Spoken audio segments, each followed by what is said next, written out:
affirmation qui mène à la croyance. Et ce que tu crois devient une conviction profonde. Les choses commencent alors à se réaliser.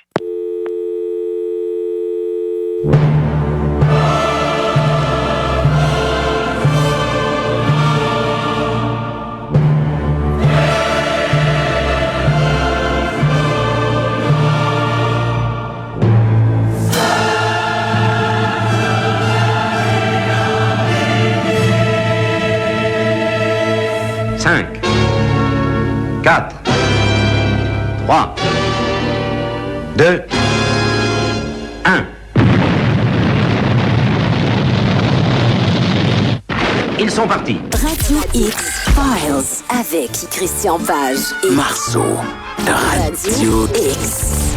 Ben non, Marceau n'est pas là cette semaine. Il était dans le show du matin, remplaçait Dominique Moret. Il sera de retour la semaine prochaine. C'est donc Yannick Tremblay, alias Pee-Wee, animateur des légendes du rock, qui vous accompagne en ce vendredi soir. Et je m'en vais rejoindre immédiatement celui que vous voulez entendre, Christian Page. Salut Yannick. Comment ça va, Christian? Ça va bien. Good! Tu as raison, hein? Moi, avec ma grande dépendance, ça aura été toute ma vie le paranormal, l'insolite, le mystérieux. On peut pas sortir ça du gars, tu sais. Non, est vraiment impossible. Et moi, quand j'étais jeune, c'était SOS Fantôme, et j'en suis encore dépendant aujourd'hui avec ma collection, mes figurines et tout. Comment t'as trouvé les remakes? J'avais trouvé... celui avec les filles, non, mais j'ai encore des frissons à regarder la bande-annonce du prochain qui va sortir en juillet prochain. Donc, c'est ça, on essaie de ramener ça. Celui qu'on nous annonce sera peut-être plus proche de l'original que celui que les remakes avaient été faits. Oui, effectivement. Donc, j'ai bien hâte de voir ça avec les petits caméos. Là, Bill Murray qui va faire partie de la distribution. Donc, j'ai hâte. J'ai mon cœur d'enfant très hâte. Ça va faire une raison supplémentaire pour moi de remettre mon costume de Ghostbuster qui m'a coûté 400 $. Oui. Mais chacun ses dépendances, hein? Chacun oui, ses absolument. On peut pas, on n'a pas de critique à faire là-dessus. Ce soir, on va parler de Vlad Dracula. Est-ce que c'est le Dracula de la Transylvanie? Oui, exactement. Parce que ce qu'on avait fait, dans les premières émissions de Radio X-Files, donc ça nous renvoie à l'automne 2018, j'avais fait une émission qui s'intitulait Le vampirisme clinique et Vlad Dracula. On avait beaucoup parlé du vampirisme clinique et un petit peu de Dracula. Parce que, bon, évidemment, si tu parles du vampirisme clinique, je rappelle aux gens qu'est-ce que c'est, ce vampirisme clinique.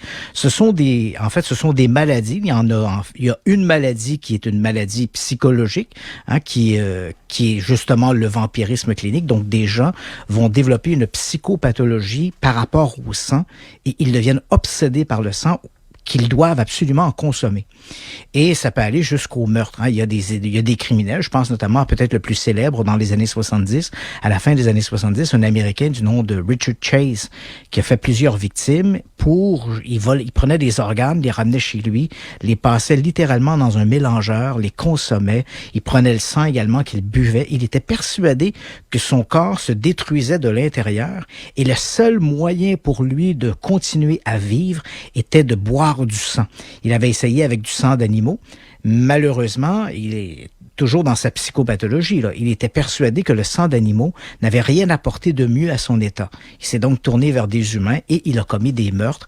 Et il a assassiné des femmes, il a assassiné aussi des enfants pour prendre leurs organes et leur sang qu'il consommait. Est-ce qu'il croyait que ça allait lui apporter la vie éternelle? Ou Non, c'était pas la vie éternelle. Il était persuadé que son corps pourrissait de l'intérieur et le moyen de stopper cette dégradation était de consommer du sang. Wow. Il n'y avait donc pas cette vision, disons, d'éternité associée aux vampires. Là, on tombait dans le mythe.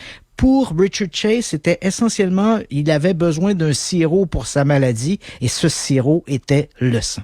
Il a été condamné à mort, mais il s'est suicidé dans sa cellule avant d'être envoyé à la chambre à gaz. Donc, c'est un cas très classique de cette pathologie du vampirisme clinique.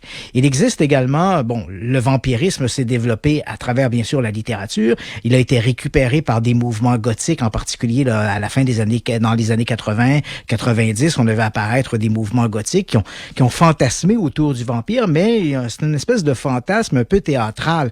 Il y a des bars qui se sont développés, des clubs où les gens se réunissent la nuit, ils s'habillent en vampire, on joue un peu. C'est une espèce de scénario, cette histoire de vampire. Mais il y a à travers ça, donc, ce vampirisme clinique. Mais il y a également des maladies qui vont être associées aux vampires. Hein. Je pense notamment à une maladie du sang qui s'appelle la porphyrie de Gunther, où là, les gens vont développer en fait une hypersensibilité à la lumière. Ils ne sortiront plus de chez eux. Le teint devient très blafard. Les yeux, par exemple, vont se vasculariser. Là, on va voir beaucoup de sang s'accumuler dans le blanc de l'œil, ce qui donne des yeux très, très rouges.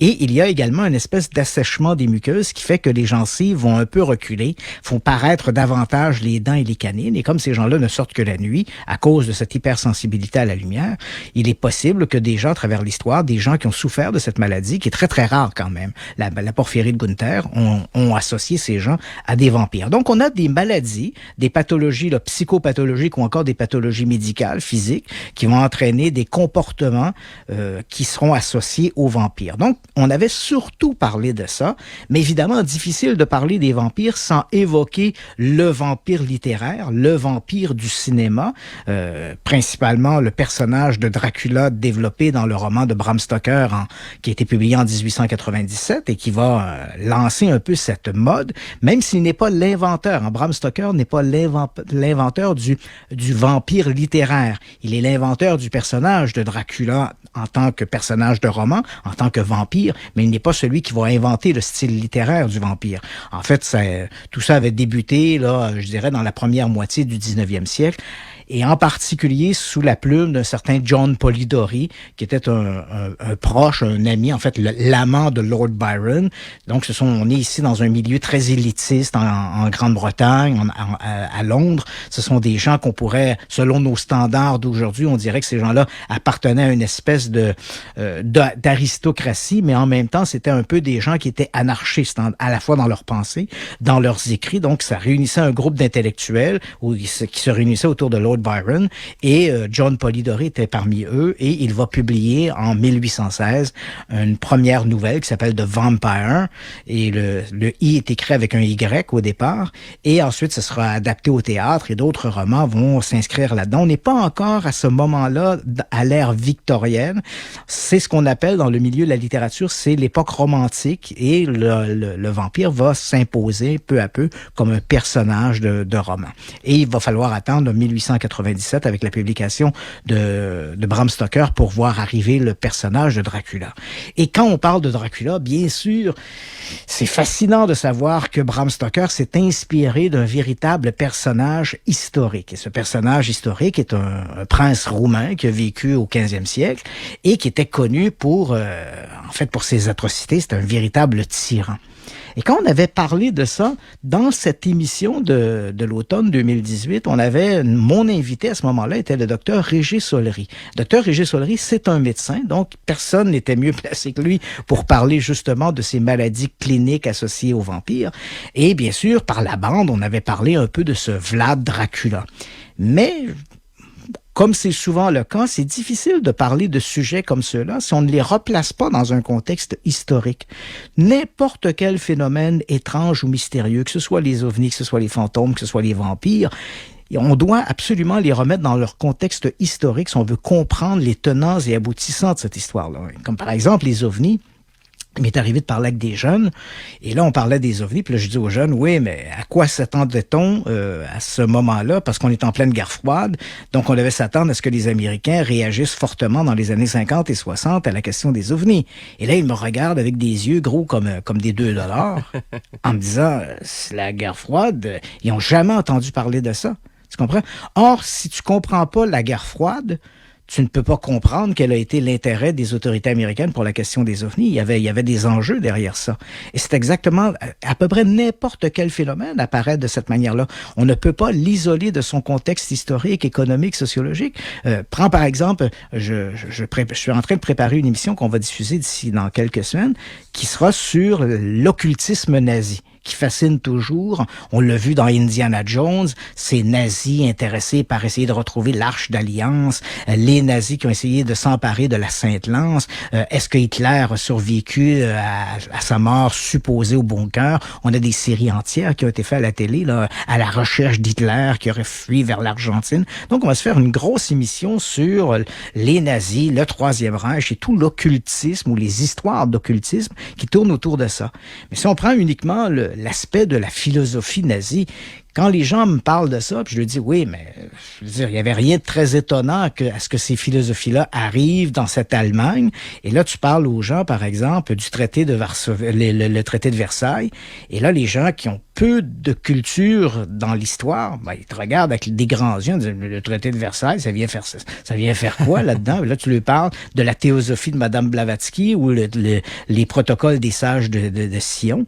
Et là, les gens te regardent, visiblement, ils n'ont aucune idée de ce que c'est ces éléments-là. Et pourtant, ce sont les éléments qui vont paver la voie à l'avènement d'un parti là, franchement nationaliste qui va devenir nationaliste, mais aussi farouchement, avec des politiques farouchement opposées aux Juifs, par exemple.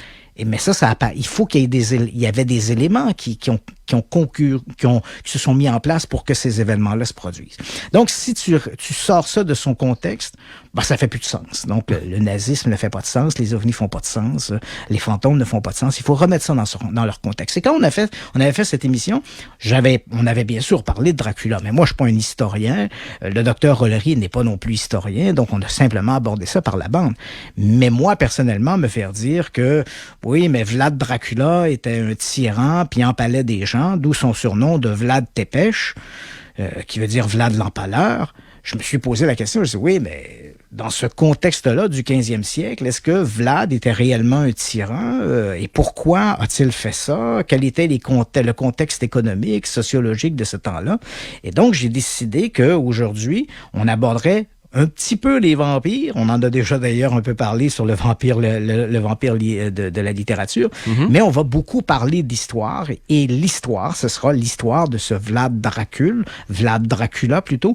Et pourquoi j'ai décidé d'en parler aujourd'hui? Ben, depuis quelques semaines, il y a une nouvelle série qui a pris l'affiche à Netflix, sur le réseau Netflix, qui est Dracula. Donc, qui est une énième adaptation du personnage de Dracula, tel que publié par Bram Stoker à la fin du 19e siècle. Et cette série connaît énormément de succès. Et bien sûr, on y fait référence à ce Vlad l'Empaleur, prince de Transylvanie. Alors, je me suis dit, tiens, quel beau moment pour revenir un peu sur cette énigme de Dracula. Qui était-il? D'où venait-il? Dans son contexte historique et culturel, était-il réellement le tyran qu'on a voulu nous proposer, que la littérature a proposé, et que les amateurs de paranormal aiment beaucoup produire comme portrait? Voici le portrait du très méchant Vlad Dracula. Mais est-ce que c'était réellement le cas? Donc, qui de mieux placé que l'historien officiel un peu de Vlad Dracula pour en parler? Et c'est un professeur à l'université de la Sorbonne. Il a publié d'ailleurs il y a quelques années un gros pavé sur Vlad Dracula. C'est le professeur Matei Kazaku qui est historien. Et donc je l'ai rejoint un peu plus tôt cette semaine et on a fait une longue entrevue pour replacer. Il est d'origine roumaine, donc bien placé pour comprendre le contexte historique de l'époque dans ce pays-là. Et comme il parle, bien sûr, le roumain, il a eu un accès un peu privilégié à toutes sortes de documents qui avaient été écrits dans la langue du pays, soit en hongrois ou en roumain, qui parlent de Vlad. Et donc, il a eu accès à ces sources d'informations et il s'est imposé là, peu à peu comme étant le personnage, l'individu le mieux au fait de l'histoire de Vlad Dracula. Donc, je lui ai parlé un peu plus tôt cette semaine. On a fait cette entrevue qu'on va diffuser, qu'on va présenter en deuxième partie d'émission. Donc, une entrevue avec Matei Kazaku sur le personnage historique de Vlad Dracula. Et quel hasard que dans les dernières semaines, j'ai réécouté l'excellent film de 1992 de Coppola, justement inspiré du roman de Bram Stoker. Quel bon film. Qui est d'ailleurs l'un des... je te dirais que c'est peut-être le film qui se rapproche le plus du roman de Bram Stoker. D'ailleurs, là-dedans, on voit bien, il y a un dénommé Renfield qui est dans une espèce d'asile psychiatrique, qui est obsédé par le personnage de Dracula, qui en fait a précédé Jonathan Harker, qui est allé avant Jonathan Harker rencontrer le prince Vlad. Et là, donc, il revient en Angleterre. Il est comme devenu complètement fou. On le garde dans un asile. Et là, on voit ce Jonathan Harker qui va prendre le relais, qui va se rendre rencontrer le prince Dracula.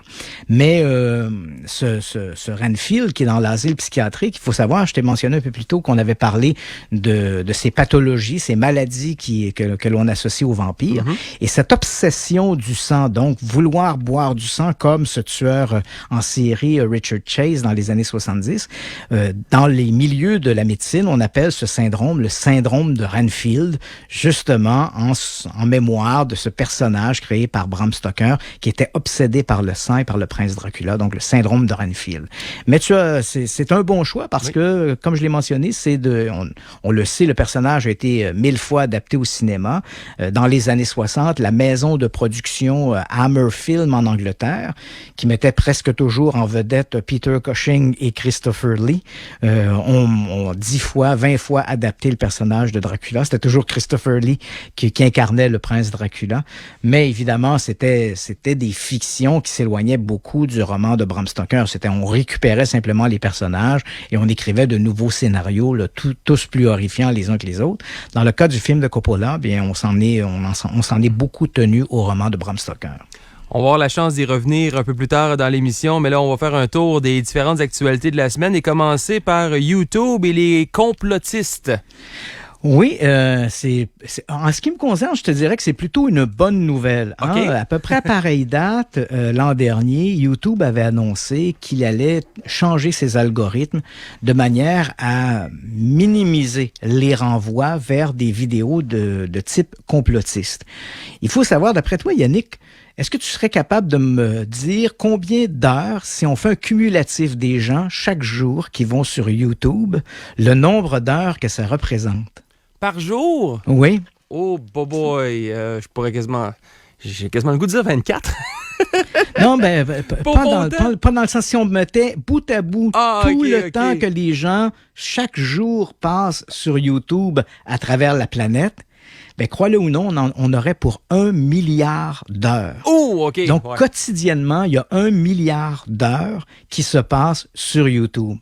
Et il faut savoir que les 3/4 du temps que les gens passent sur YouTube, donc sur une fraction d'1 heure, il y a 45 minutes que les gens vont passer sur YouTube, qui sont liées à des suggestions. Donc, toi, tu vas sur YouTube pour voir une vidéo un peu amusante de petits chatons. Ben là, évidemment, si tu regardes cette vidéo-là, YouTube va te proposer d'autres vidéos amusantes de chatons. Toujours. Donc, c'est un peu cet algorithme. Donc, les gens, ils vont au départ pour 15 minutes, puis ils vont rester scotchés à leur écran pendant 1 heure parce que pendant 45 minutes, ils vont regarder les fameuses propositions de YouTube. Donc, l'an dernier, on est en février 2019, YouTube annonce qu'il va changer son algorithme parce que lorsque les gens faisaient des recherches, et on avait reproché ça d'ailleurs aux géants du web en lui disant, quand les gens vont sur YouTube, ils font une recherche par exemple sur New York ou World Trade Center ou la planète Terre, peu importe, tous les thèmes qui sont associés à des théories du complot, alors ce que l'on voyait apparaître dans les moteurs de recherche, dans les algorithmes de YouTube, c'était des vidéos sur les théories du complot. Donc, tu faisais une recherche sur World Trade Center, au lieu qu'on t'envoie à des vidéos officielles des enquêtes menées sur le World Trade Center ou encore des documents historiques sur la construction des bâtiments, la place qu'il a jouée dans l'économie américaine, peu importe, on te renvoyait à des vidéos conspirationnistes sur le World Trade Center. Des gens qui croyaient qu'il y avait des bombes installées, c'était prévu, ils ont tout planifié, c'était organisé que les avions foncent dans les tours. Non, il y en a tout plein de ça. C'était même pas des avions. Là, c'était des hologrammes. C'était un missile qui a frappé le Pentagone.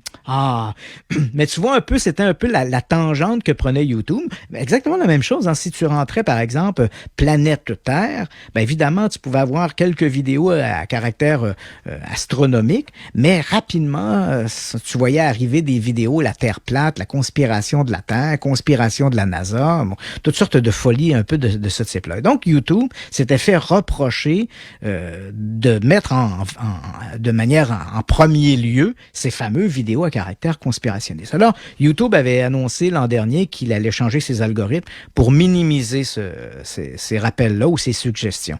Et ils ont plutôt bien réussi. Il y a un article qui est paru cette semaine dans le journal de l'Université de Berkeley, en Californie, où des gens se sont intéressés un peu, ils ont comparé les suggestions de YouTube au cours, et en fait, on parle de quelque chose comme 100 000 suggestions qu'ils ont vérifiées, donc c'est énorme. Et ce qu'ils ont fait, ils ont regardé la quantité les renvois vers des vidéos à caractère complotiste. Et il faut dire que les algorithmes, assez rapidement, les transformations qu'a données à ces systèmes, même si les algorithmes de YouTube nous sont inconnus, on n'est pas dans le secret des dieux, mais assez rapidement, ça a bien fonctionné parce qu'on a vu diminuer de 70% les suggestions de vidéos à caractère complotiste. Donc, et ça, c'était déjà dans les premières semaines, les premiers mois de la décision de YouTube de changer ses suggestions. Ça c'est un peu, le balancier est revenu un peu de l'autre côté, dans la mesure où rapidement, il y a des théoriciens du complot qui ont trouvé le moyen de déjouer un peu les algorithmes de YouTube. Mais au moment où on se parle aujourd'hui, donc 1 an plus tard, on peut constater une diminution de minimalement 40% des suggestions de YouTube vers des vidéos à caractère complotiste. Donc, et il y a certains sujets qui ont pratiquement disparu des suggestions de YouTube, notamment les trucs sur le World Trade Center, donc les vidéos à caractère complotiste sur le World Trade Center et les histoires de terre plate.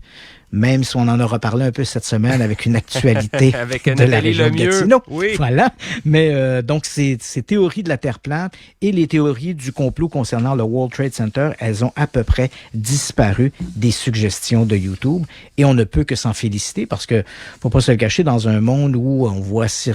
Il y a quelques années, en fait, il y a quelques années, disons, il y a 2 ou 3 décennies, il y avait une espèce de filtre naturel, un filtre social. C'est-à-dire que l'information... elle circulait à travers les grands médias et les grands médias électroniques et la presse, bien sûr. Et là, il y avait bien sûr un filtre. On s'en remettait quand même au professionnalisme des journalistes. Ça voulait pas dire que toute l'information que tu trouvais dans le journal était adéquate, là, mais on avait quand même ces filtres-là. Les grands quotidiens avaient quand même cette vision un peu professionnelle de s'assurer, de vérifier l'information. Quand est arrivé l'Internet, malheureusement, l'Internet, c'est extraordinaire, ça a révolutionné le monde, mais en même temps, le pire côtoie le meilleur. Et là, ce filtre-là, il n'existe plus, là. Donc, n'importe qui publie n'importe quoi. Et comme pour reprendre un peu une phrase qu'avait dit Umberto Eco en disant l'avènement de l'Internet, ça a été un peu l'invasion des imbéciles, mais c'est un peu ça. Donc, on n'arrive plus à faire le tri en ce qui est vrai, ce qui est faux, les publications officielles, les publications non officielles, les sites d'amateurs, les sites de professionnels. Donc, il faut que les gens développent par eux-mêmes ces filtres-là. Si les médias ne peuvent plus donner ces filtres-là, et on reviendra pas en arrière, ça ne reviendra pas, ça. Cette idée de cette autocensure du média avec l'Internet, ça n'arrivera pas. Donc, il faut que les gens apprennent à développer eux-mêmes des outils pour réussir à décanter l'information qui leur est soumise. Et bien sûr, des géants du web comme Facebook ou YouTube, si de leur côté, ils peuvent également mettre l'épaule à la roue pour essayer de minimiser ou de mettre en garde ou en veilleuse certaines informations qui en fait, devraient être moins circulées par rapport à d'autres, ben, je pense qu'on peut s'en féliciter. Et juste Wikipédia, il y a quelques années, c'était pas une référence du tout. Maintenant, ce n'est plus ce que c'était. C'est beaucoup plus une référence. C'est beaucoup plus véridique ce qu'on va retrouver sur Wikipédia. Mais à une certaine époque, c'était vraiment pas une référence. Beaucoup d'étudiants basaient leurs travaux de cégep et d'université là-dessus, puis ils se le faisaient dire rapidement. Mais maintenant, c'est un peu plus une référence. On est plus près de la réalité avec Wikipédia que jamais. Ouais. Malgré qu'il faut toujours être... je pense que la règle minimale, c'est de vérifier l'information. Oui. C'est-à-dire que si on trouve Wikipédia, c'est bien, c'est une encyclopédie qui est accessible à monsieur et madame tout le monde. Il faut quand même savoir que à peu près n'importe quel kidam peut aller faire des transformations dans le texte qui est écrit. Bien sûr, Wikipédia va dire ici, il manque une référence ou autre, mais les gens sont peu sensibles à ça. Ils vont lire le texte, puis ils vont assimiler ce texte-là. Et bien souvent, là, comme je mentionne, à peu près n'importe qui peut aller faire des modifications dans les textes. Ce qu'il faut se rappeler, c'est qu'à partir du moment où on a une information, c'est dire, si on le raconte dans notre salon avec des amis, ça porte pas à conséquence. Mais si on prend cette information-là pour l'introduire dans un texte qui est destiné à être publié ou à circuler, ou que ce soit derrière un micro ou devant une caméra, bien sûr, il faut prendre le temps de vérifier ces informations-là, à les recouper avec plusieurs sources. C'est le B à bas du journalisme. Effectivement. Prochain sujet, c'est drôle parce qu'on en a parlé justement cette semaine avec notre chroniqueur techno Pierre Boucher. Le SETI at Home, c'est maintenant terminé. Exactement. Donc, qu'est-ce que c'est que ce projet SETI at Home? Il faut savoir que depuis les années 60, en fait, depuis l'année 1960, pour être très précis, les Américains, ce sont principalement les Américains, mais ils ont été le pas est emboîté à travers le monde, se sont lancés dans l'étude ou l'écoute de signaux radio en provenance de l'espace, avec l'idée que quelque part dans ces signaux radio, on pourrait retrouver une espèce de techno-signature qui nous permettrait de dire, voilà, on a un signal radio qui nous vient d'une civilisation extraterrestre. Donc, tout ça a été le lancement du projet SETI, dont l'acronyme veut dire Search for Extraterrestrial Intelligence. Mais rapidement, avec le développement des nouvelles technologies, au départ, on comprend, on avait des gros radiotélescopes, mais la capacité de ces radiotélescopes de colliger de l'information ou d'écouter l'espace, parce qu'il faut savoir que les astres émettent des sons, mais ils les émettent sur différentes fréquences. Donc, et à partir de là, on peut déterminer, par exemple, quel type d'étoile que c'est, quel est son rayonnement. Donc, les étoiles sont bavardes. Le cosmos est bavard. Donc, on écoutait le cosmos et à travers tout ce bruit-là, on espérait entendre un petit signal qui nous démontrerait qu'il est de nature artificielle. Mais, comme je le mentionnais, au départ, les ordinateurs et la capacité d'information que pouvaient colliger ces antennes étaient minimales. C'était à peu près l'équivalent d'un magnétoscope, là. C'était un ruban magnétique, puis t'écoutais le ruban magnétique en espérant qu'il y ait quelque chose qui tapote là-dessus. Et là, éventuellement, arrive l'informatique, et à partir de l'informatique, on voit les capacités de ces radiotélescopes et des ordinateurs se multiplier par 10, par 100, par 1000. Et à un moment donné, ce qui s'est produit, c'est qu'il y avait tellement d'informations qui étaient enregistrées que les techniciens spécialistes de la NASA, malgré tous les systèmes qu'ils mettaient en parallèle pour décanter l'information, ça devenait insuffisant. Alors, il y a à peu près une vingtaine d'années, le projet SETI ont eu cette idée tout à fait géniale de dire aux gens qui s'intéressaient à ces sujets, à l'astronomie, à l'astrophysique, de dire, écoutez, quand vous allez vous coucher, très souvent, vos ordinateurs, vous les mettez en état de veille. Donc, l'ordinateur est là, mais il ne fait rien. Donc, pourquoi ne pas, avec des logiciels, bien sûr, pourquoi ne pas, à ce moment-là, le mettre en veille, mais ou le mettre au service plutôt du projet SETI. Et là, on va envoyer des informations dans vos ordinateurs qui vont faire le travail de décantage, analyser les signaux pendant que vous dormez. Et ces signaux-là, l'information qui sera à ce moment-là décantée, analysée, sera retournée aux gens du SETI dans l'espoir éventuellement de retrouver à travers cette masse incroyable d'informations des éléments qui permettent de croire en la présence d'une civilisation extraterrestre.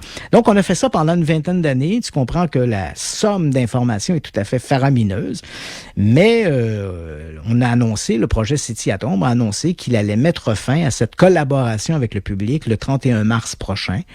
Il est resté un peu discret sur les raisons de cet arrêt. Est-ce que c'est parce que, faut le dire, après une vingtaine d'années, on n'a pas capté le fameux signal qui nous permettrait de dire ça, c'est sans aucun doute une civilisation extraterrestre. Il y a eu quelques candidats intéressants, mais c'est jamais suffisant pour dire là, voilà, on a une signature clair, bien déterminé, ça c'est obligatoirement artificiel et ça ne peut être qu'une civilisation extraterrestre. Donc après toutes ces années, on n'a pas obtenu ce saint graal, si je puis dire, et peut-être que à ce moment-là, on s'est dit que les travaux de packager en fait l'information pour l'envoyer dans les ordinateurs domestiques étaient peut-être plus grandes que le résultat obtenu. Fait qu'on a peut-être dit finalement le jeu n'en vaut peut-être pas la chandelle, ou pour d'autres raisons, des raisons budgétaires, des raisons philosophiques, des raisons scientifiques, on l'ignore. Le programme, les responsables du projet SETI ont été plutôt avares de commentaires sur la raison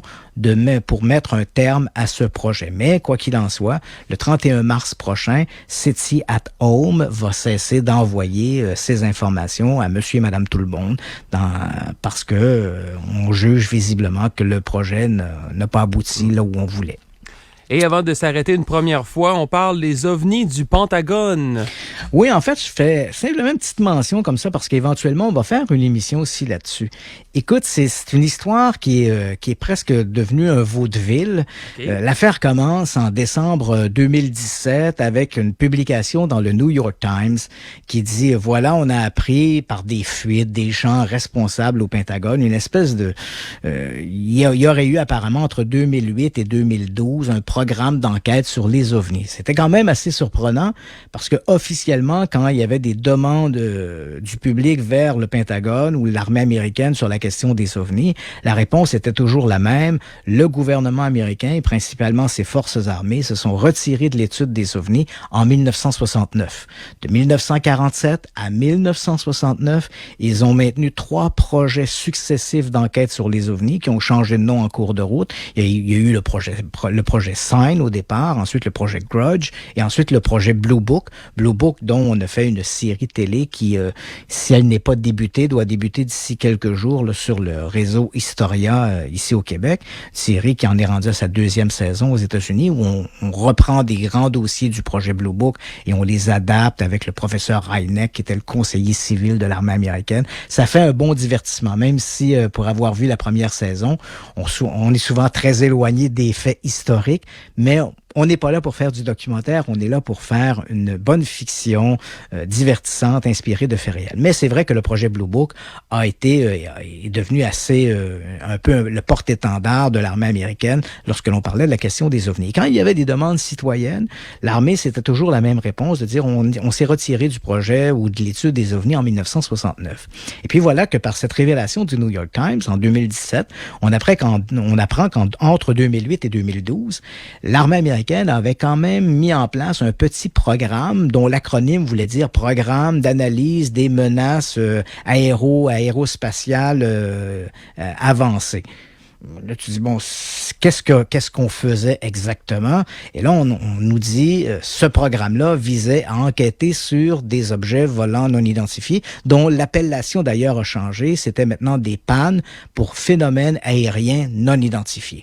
Alors, c'est la révélation du New York Times. Donc là, tu comprends que les amateurs d'ovnis ont sauté là-dessus en disant, on a toujours pensé que le gouvernement américain nous cachait des choses sur les ovnis. En voilà la preuve. Ils ont eu un projet secret pour enquêter sur les ovnis. Et avec ça, avec la révélation du New York Times, c'était accompagné de la publication au départ de 2, mais il y a un 3e vidéo qui s'est ajouté avec le temps. Là. Donc, depuis 2017, on a donc 3 vidéos en circulation qui auraient été tournées par des pilotes de l'armée américaine sur lesquelles, à partir des caméras installées sur les jets, sur les chasseurs, et on voit dans ces images des objets ou un objet qui se déplace en faisant des mouvements aéronautiques un peu particuliers.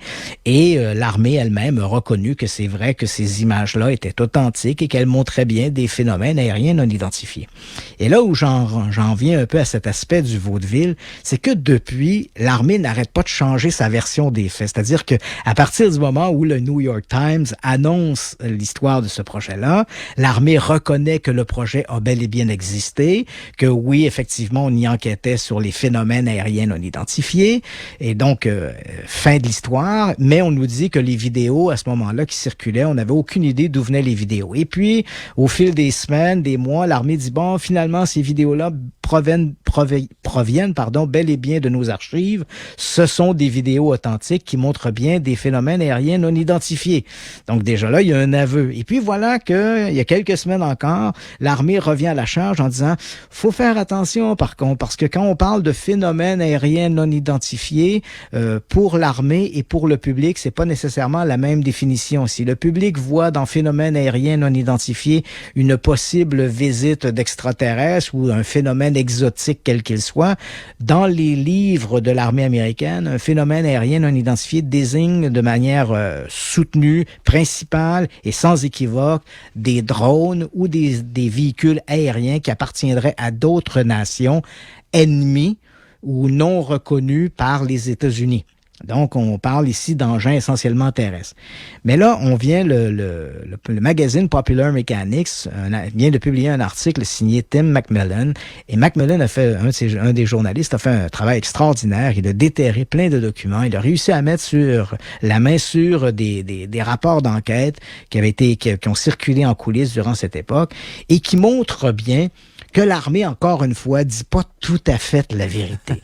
En fait, il est clair, et j'ai lu cet article, j'ai consulté les documents que Macmillan a pu avoir entre les mains, et ces documents montrent sans équivoque que ce programme-là avait pour objectif d'enquêter sur les phénomènes aériens non identifiés et que, contrairement à ce que dit l'armée, les phénomènes aériens non identifiés signifiait, oui, bien sûr, la possibilité de drones provenant de pays étrangers, mais ça concernait aussi la possibilité qu'on soit en présence d'engins exotiques d'une origine inconnue.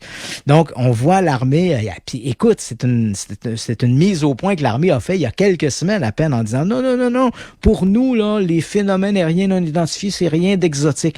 Et pourtant, les documents montrent très clairement les échanges entre les responsables de ce projet. Et il est clair que dans la vision générale de l'armée, il y avait bien sûr la possibilité d'engins militaires d'une autre nation, mais aussi la possibilité que ces engins étaient d'une origine exotique. Donc bref, c'est une histoire qui n'arrête pas de rebondir dans les médias et je suis en train de travailler sur la possibilité de faire une émission Radio X-Files où on va vraiment décanter au complet ce fameux projet-là pour savoir comment c'est apparu, qu'est-ce qu'on a fait, qui était derrière ça et quels étaient réellement les objectifs du programme. Christian Page, on s'arrête une première fois et au retour, on revient sur le conte Dracula. Absolument. Radio X-Files. Radio X. À 20h38, vous écoutez le Radio X-Files sur les ondes de choix 98.1 Radio X. Bon vendredi soir. Yannick Marceau sera de retour la semaine prochaine. Il était pas en vacances? Non. Il remplaçait Dominique Moret cette semaine. C'est donc Pee-Wee qui le remplace avec Christian Page. Bien évidemment, lui, on peut pas le remplacer. Ça, c'est impossible. Irremplaçable. Vous me faites beaucoup d'honneur. Parce que si je laisse la place aux auditeurs, il y en a un qui m'écrit par texto, vous parlez jamais de la 3e tour dans les incidents du World Trade Center. OK, on n'embarquera pas là-dedans. OK. Non, effectivement. Mais c'est... on parle des théories du complot, là, simplement pour faire un aparté là-dessus. J'ai écrit un ouvrage complet sur les théories du complot. Et de toi à moi, Yannick, pour moi, je renie pas ce qui a été écrit dans cet ouvrage-là, mais c'est l'ouvrage qui m'a comment je pourrais dire, pour moi, je le perçois quasiment comme une erreur. Parce que, quand je dis ça, il faut quand même le contextualiser, là. C'est-à-dire que je pense que l'ouvrage s'adresse dans un premier temps à des gens qui se posent des questions.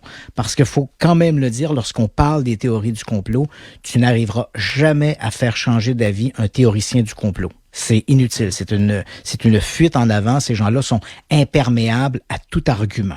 Donc, tu aurais beau t'asseoir avec eux, essayer de discuter sur le World Trade Center, tu auras jamais raison. Il y aura toujours une fuite en avant. Puis, c'est comme la Terre est plate. Hein? J'ai écouté le documentaire sur Netflix aussi des gens qui sont persuadés, durs comme fer, que la Terre est plate. Puis si je n'avais pas d'opinion et j'étais peut-être un peu moins sensé, je sais pas, là, je veux pas les juger non plus, mais je pourrais pratiquement y croire. Voilà.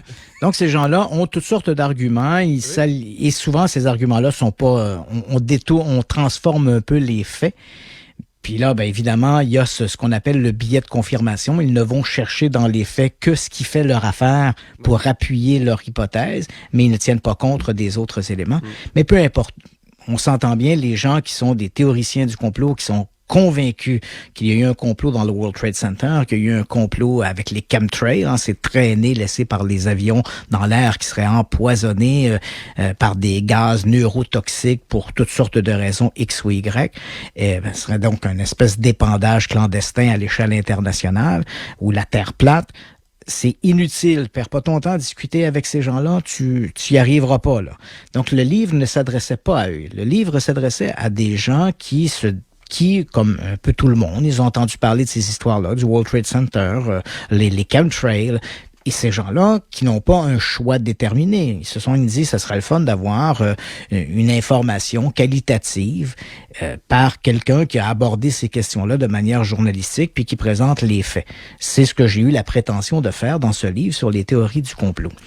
Le livre a été bien accueilli par les gens qui étaient ambivalents. Est-ce que oui ou non, il y a eu un complot dans le World Trade Center, dans les chemtrails, l'homme sur la Lune? Donc, le livre a été bien accueilli avec ça.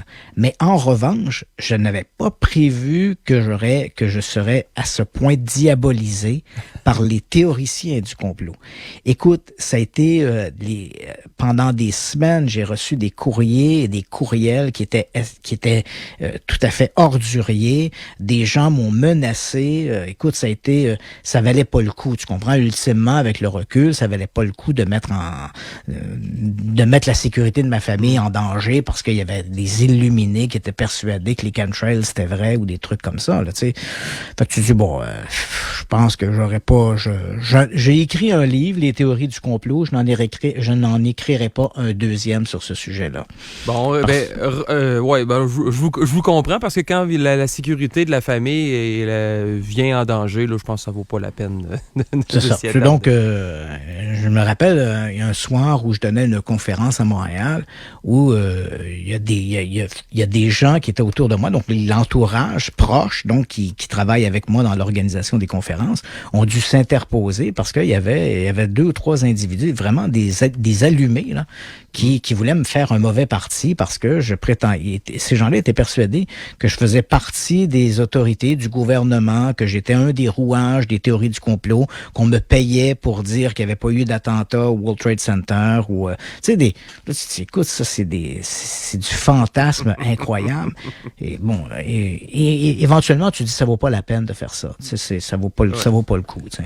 Fait que donc voilà. Et non, on ne parlera pas ce soir de la 3e tour du World Trade Center. Non, revenons à notre sujet principal, le comte Dracula. Qui était-il? Voilà, donc le comte Dracula, on l'a mentionné un peu en début d'émission, c'est un prince roumain qui a régné sur une province de la Roumanie qui s'appelait la Valachie à l'époque. Donc c'est un prince de Valachie. On va l'entendre dans l'entrevue. Hein. Son nom, Vlad Dracula, vient du fait que son père appartenait à un ordre particulier, un ordre chevaleresque qui s'appelait l'ordre des dragons. Et dragon en roumain, c'est Dracul. Et en roumain, si on rajoute un « la » à la fin, ça veut dire « le fils de ». Donc, Vlad Dracula, ça voulait dire Vlad, le fils du dragon. Le dragon étant son père. Donc, c'est le personnage en lui-même.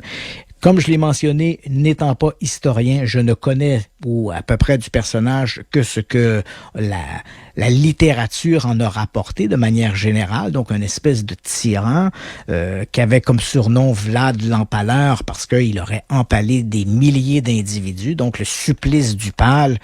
On le comprend, on prend un grand pic en bois et on le rentre dans un orifice d'un individu, on le fait sortir par un autre orifice. Bon, c'est un peu ça le supplice du pal, quoi qu'on peut le rentrer également, là, dans certains cas, on le rentrait directement dans l'abdomen, on le faisait traverser la cage thoracique et la pointe du pal ressortait par la bouche. Donc les individus étaient littéralement embrochés sur des grands pics de bois, ce qui a valu à Vlad Dracula ce surnom de Vlad Tepes, qui voulait dire Vlad l'Empaleur. Son véritable nom, c'était Vlad Basarab III, troisième du nom. Son père aussi s'appelait Vlad. Mais l'image que l'on a du personnage, c'est celui du personnage tout à fait tyrannique. Et n'étant pas historien, je me suis dit, ce serait une belle occasion. Donc ce soir, c'est vraiment une émission pour les gens qui aiment l'histoire, parce qu'on va plonger dans cette Roumanie du 15e siècle, ses influences, ses déchirements, parce que c'est un pays également qui était déchiré entre l'Empire chrétien et l'Empire ottoman qui essayait d'envahir le pays en question. Et Vlad Dracula se trouve un peu, lui, en porte-à-faux sur ce pays qu'il essaie à la fois de gouverner comme étant comme chrétien, mais qui en même temps, il doit repousser les tentatives d'invasion par les Turcs ottomans. Et donc, j'ai posé ces questions donc pour avoir un contexte à la fois politique et économique de la Valachie en ce 15e siècle. Et j'ai posé la question à Matei Kazaku, qui est un historien qui est attaché à l'Université de la Sorbonne à Paris, qui a écrit plusieurs ouvrages sur l'histoire de la Roumanie, mais principalement sur le prince Dracula. Donc, on va l'entendre nous raconter ça. D'un autre côté, c'est sûr qu'on ne peut pas parler du prince Dracula sans évoquer, bien sûr, l'historicité littéraire du personnage, hein, parce que pour les auditeurs ce soir, dès qu'on mentionne le nom de Dracula, et toi-même tu l'as mentionné, ce qui vient en tête, c'est le cinéma, c'est la littérature. Et le personnage Dracula, il est une création, c'est l'image qu'on s'en fait d'un vampire. Elle est la création de Bram Stoker, qui publie son ouvrage en 1897, Dracula. Il faut savoir qu'il y a plusieurs éléments qui ont contribué à ce roman-là. Donc, Dracula, oui, il est une création littéraire de Bram Stoker, mais il n'est pas celui qui va inventer le vampire dans la littérature. Et je reviens un peu sur ce que je t'ai dit en début d'émission. Donc, comment il apparaît, ce personnage du vampire? Il faut savoir qu'au 16e, 17e siècle, l'Europe centrale est particulièrement superstitieuse de ces légendes de vampires.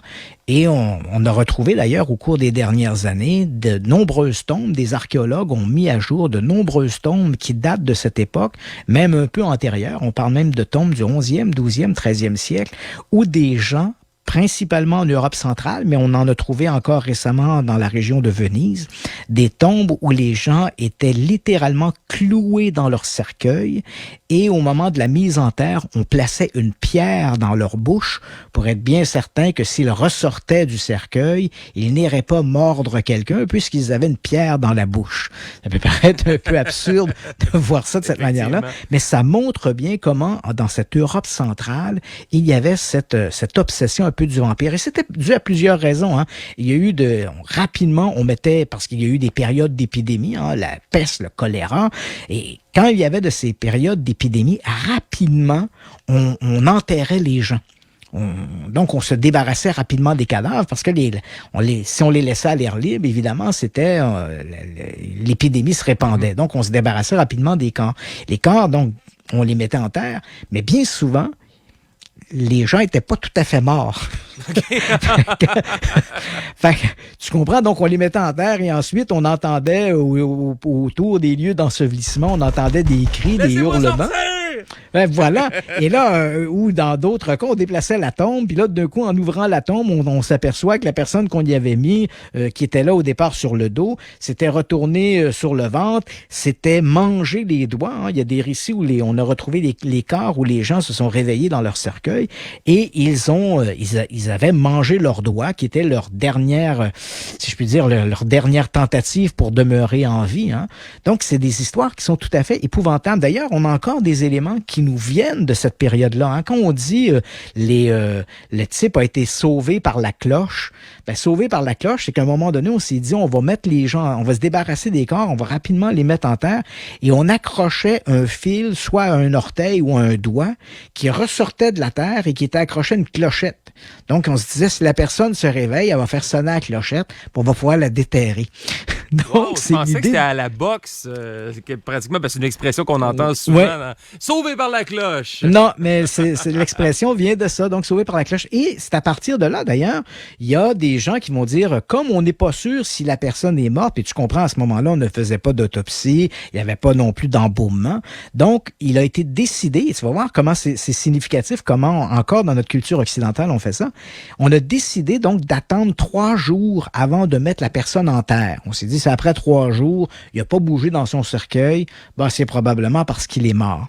Or, aujourd'hui, encore, dans les salons funéraires, par exemple, lorsqu'il y a des expositions, du moins jusqu'à tout récemment, dans les années 70, si on peut dire, les expositions duraient 3 jours. Mais 3 jours, c'était justement à cause de ces grandes périodes d'épidémie où on avait trop enterré de gens qui n'étaient pas morts et qui s'étaient réveillés dans leur cercueil. Donc, on s'est dit, on va pallier à ça. Donc, il y avait, dans cette Europe centrale, médical, cette peur du vampire qui était tout à fait fondée sur des éléments qu'ils pouvaient constater, hein, les épidémies, les gens qui se réveillaient dans leur cercueil. Et il y avait aussi une vision un peu catholique. On se disait les gens qui mouraient parce que les gens n'étaient pas... Il y avait des affrontements, si je puis dire, entre l'Église catholique, l'Église orthodoxe. Et on se disait, bon, si les gens n'ont pas été, au moment de leur décès, ils n'ont pas eu une espèce de pardon par un prêtre ou un évêque, ben l'âme va rester pas prisonnière du corps et là ben la personne risque de revenir hanter les vivants sous forme de fantômes, sous forme de vampires. Donc tout ça s'est répandu comme une espèce de folklore. Et le vampire littéraire, déjà là à la fin du 17e siècle, 18e siècle, on en parlait, il y a eu quelques chroniques qui ont parlé de ces légendes de vampires, mais il va vraiment apparaître dans la littérature et c'est assez amusant parce que le vampire est probablement apparu, il est probablement né dans la littérature la même nuit qu'est né Frankenstein. Ah oui? Et de la façon dont ça se passe, c'est une anecdote historique qui est tout à fait croustillante. On est en 1816, je t'ai parlé de Lord Byron, je t'ai parlé du docteur Polidori. Ces gens-là appartenaient à une espèce d'élite londonienne. C'était pas tous des aristocrates, mais certains étaient très proches de l'aristocratie, mais en même temps, c'était un peu des anarchistes. Donc, ces gens-là se réunissaient et échangeaient.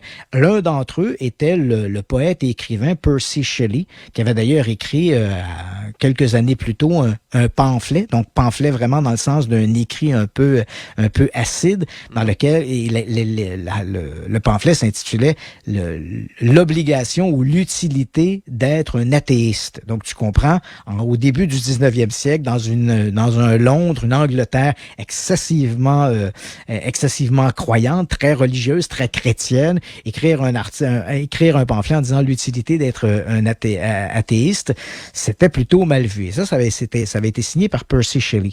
Et donc tous ces gens-là gravitaient autour de Lord Byron, qui est un personnage très sulfureux, petite noblesse, très marginal et en même temps très anarchiste. Et voilà qu'en 1816, à l'été de 1816, Lord Byron a loué une grande maison sur le bord du lac Léman en Suisse et il invite ses amis. Et parmi les amis qu'il invite, il y a le docteur Polidori, qui est son médecin, qui est également son ami et amant.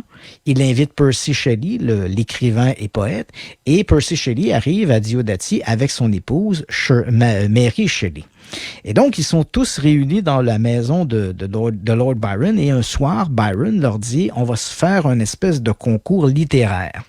Durant la nuit, on va tous s'isoler et c'est celui qui va écrire l'histoire la plus horrifiante qui va gagner le concours littéraire. » Donc, ces gens-là s'isolent durant la nuit et durant cette nuit-là, Mary Shelley, donc l'épouse de Percy Shelley, va écrire les premières lignes de ce qui va devenir Frankenstein.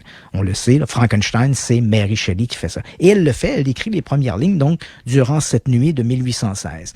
Et Lord Byron, de son côté, va écrire les premières lignes d'une nouvelle qui s'appelle The Vampire, donc le vampire. Mais Lord Byron étant un peu... comment je pourrais dire, un peu narcissique, lorsque le lendemain matin, au déjeuner, chacun lit son petit bout d'histoire, comme c'est Mary Shelley qui remporte la palme, parce qu'elle a écrit son histoire de Frankenstein, mais on s'entend bien, là, c'est 2 ou 3 feuillets, là, à ce moment-là. On est loin du livre complet, là, mais c'est 2 ou 3 feuillets dans lesquels elle résume un peu cette histoire du médecin un peu fou qui prend des morceaux de cadavres pour créer un monstre. Et donc, c'est elle qui remporte la palme. Et un peu déçu de ne pas être le vainqueur du concours, Lord Byron, qui avait écrit 3 ou 4 feuillets sur son histoire de vampire, met ça de côté. Et cette histoire de vampire, elle va rester comme ça pendant à peu près un an et demi sur la tablette.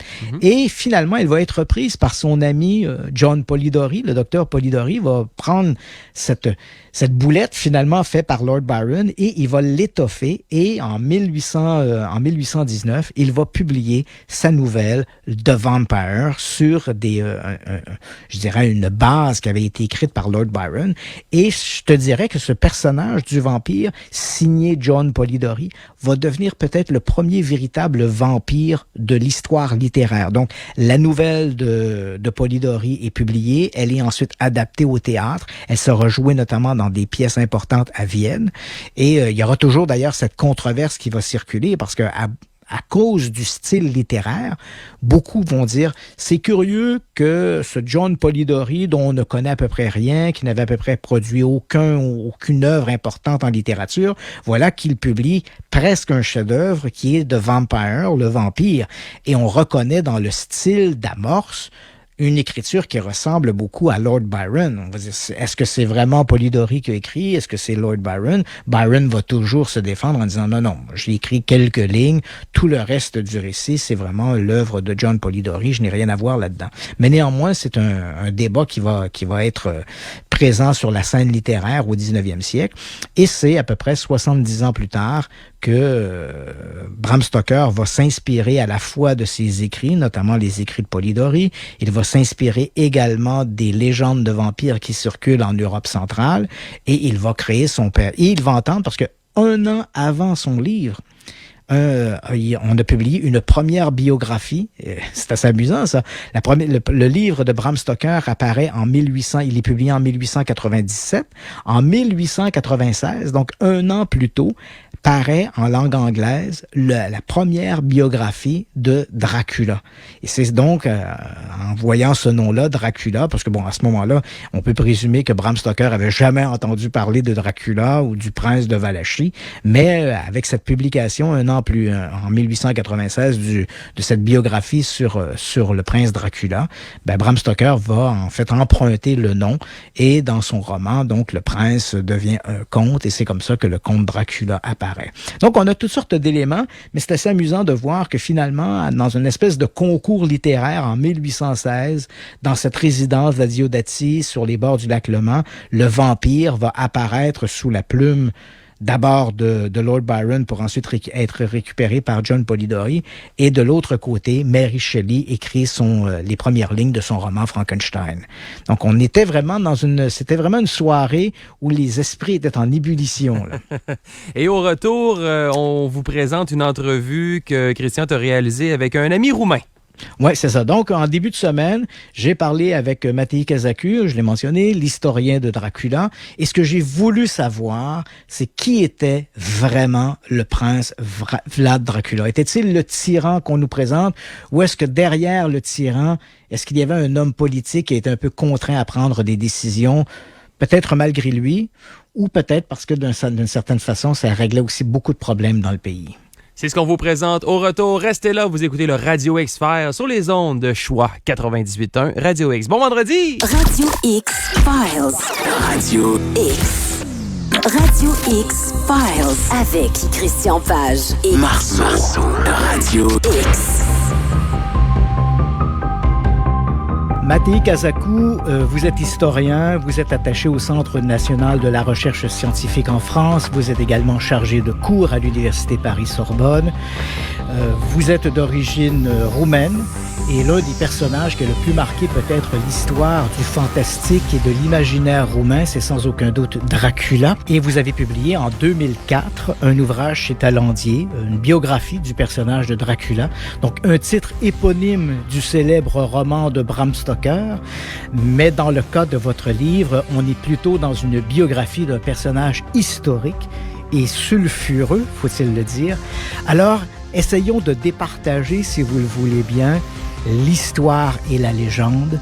Que savons-nous à propos de ce mystérieux personnage qui est le prince Dracula? Il s'agit tout d'abord d'un prince roumain, prince de Valachie, c'est-à-dire la partie méridionale de la Roumanie actuelle, qui a régné au XVe siècle et qui est devenu, par la force des choses, le Roumain le plus célèbre de son temps et peut-être de tous les temps. Son nom vient de l'appartenance de son père, qui portait le même prénom, Vlad, à l'ordre du Dragon, un ordre de chevalerie créé par l'empereur Sigismond de Luxembourg, et qui s'appelait l'ordre du Dragon. Le dragon, qui est Draco en latin, signifie en roumain diable, le drac, puisque on sait que une des premières manifestations du diable au paradis, auprès d'Adam et d'Ève, a été de se transformer en serpent, donc en dragon. Qu'est-ce qui a rendu si célèbre ce personnage, à part sa cruauté, qui est indéniable, mais qui s'inscrit d'ailleurs dans les mœurs du temps. Ce fameux prince, donc, il est probablement le Roumain le plus connu de son époque et peut-être à travers l'histoire. Vous avez mentionné son père, donc l'ordre Dracul. Si je ne m'abuse, Dracula veut dire fils de, donc il est le fils de l'ordre du dragon. Son père était un personnage régnant sur la Valachie. Oui, il fait partie, tout comme son père, de la dynastie régnante de ce petit pays. C'est un pays de 77 000 km² à l'époque, mais qui a une formidable position géostratégique parce qu'il forme un tronçon et il est en même temps gardien de parties importantes des routes commerciales médiévales qui, ouvertes depuis le XIVe siècle grâce aux Mongols, relie la Chine avec l'Europe centrale, d'une part, et d'autre part avec l'Europe du Nord, la Baltique, les pays allemands et la Scandinavie. C'est un pays, c'est un territoire, une province, la Valachie, qui est un peu en porte-à-faux, si je peux dire, en ce sens que dans cette Europe centrale, il y a toujours cette menace continuelle de l'avancée des troupes musulmanes, des troupes ottomanes. C'est justement la grande caractéristique des XIVe et XVe siècles. Donc après la grande invasion mongole de 1241, lorsque les Mongols se calment et s'installent dans leurs nouveaux empires, celui de Chine, celui de Perse, celui de Russie méridionale, voilà qu'un nouvel élément perturbateur, si on peut dire, apparaît, un empire islamique, c'est celui des Turcs ottomans, qui avance, conquiert l'ensemble de la péninsule balkanique, c'est-à-dire les pays qui aujourd'hui forment la Grèce, l'Albanie, la Bulgarie, la Yougoslavie, la plus grande partie, et qui en 1453 conquiert Constantinople, la capitale de l'Empire romain. Les princes de Valachie se trouvent en première ligne, ils sont séparés par l'Empire ottoman, par le Danube. Or, le Danube n'est pas un obstacle naturel, il peut être passé assez facilement, l'hiver il gèle, il y a des guets, et donc les relations qui s'établissent entre les pays situés au nord du Danube et les Turcs ottomans sont marquées par la philosophie de la religion islamique, c'est-à-dire la guerre sainte contre les infidèles, le djihad. Pourquoi je voulais vous amener sur cette histoire, bien placer le contexte politique de l'époque, parce que, faut pas se le cacher, dans l'histoire de Vlad Dracula, ce rôle, en fait, il va être détenu dans son enfance. Lui et son frère Radu seront détenus éventuellement par les Ottomans comme une espèce de monnaie d'échange et qui va jouer énormément sur les politiques qui vont suivre. Oui, il s'agissait d'une tradition très ancienne. Rome antique l'avait déjà pratiqué, de prendre des otages des peuples voisins, généralement les fils des rois ou des princes, de les élever à Rome, dans ce cas précis à Istanbul, à Constantinople, comme cela s'appelait encore, de les former donc dans l'esprit des Ottomans et ensuite de leur confier le trône ou du moins de les garder comme monnaie d'échange pour faire pression sur les princes régnants. Il y a dans l'histoire de la Valachie, tout comme de la Moldavie voisine, qui est aussi un pays roumain, une faille qui est celle de la continuité dynastique. C'est-à-dire, contrairement à ce qui s'est passé en France, par exemple, les légistes et les princes n'ont pas réussi à imposer le droit de primogéniture, donc la succession au trône accordée automatiquement ou presque au fils aîné du roi, du prince régnant. Dans le cas de la Valachie et de la Moldavie, tous les membres mâles de la famille, aussi bien légitimes que bâtards, peuvent postuler au trône princier. D'où des luttes interminables et surtout l'appel à l'aide extérieure, pour certains aux Turcs ottomans, pour les autres au roi de Hongrie, qui est le grand royaume catholique au nord de la Valachie, dont la Valachie est vassale, et qui est investi par les papes depuis l'an 1000 d'une mission de croisade, c'est-à-dire de conversion des païens au christianisme. Entre ces deux puissances, les princes de Valachie doivent jongler et il faut des qualités de funambule pour pouvoir se maintenir. D'un côté, donc, vassal des Hongrois, d'autre part, tributaire des Turcs ottomans qui demandent le paiement d'un tribut, haraç en turc, qu'on pourrait très bien traduire aujourd'hui par raquette, parce que c'est le rachat de la paix, et qui signifie exactement la même chose. Si vous voulez être tranquille, vous payez une somme d'argent et on vous laisse tranquille.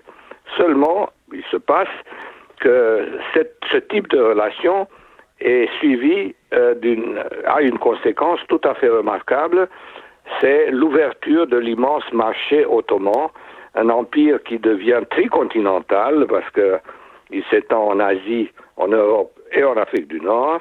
Or, accéder à ce marché pour les marchands de Valachie et de Moldavie qui sont logés à la même enseigne est très important, et aussi pour les princes, c'est le fait d'encaisser des taxes de douane, vu que la Valachie est un tronçon, comme je vous disais, de ces deux routes, l'une qui va vers Budapest, Vienne, Europe centrale, donc du Danube, et l'autre toujours du Danube, qui va par Lvov, la Pologne, et jusqu'à la mer Baltique.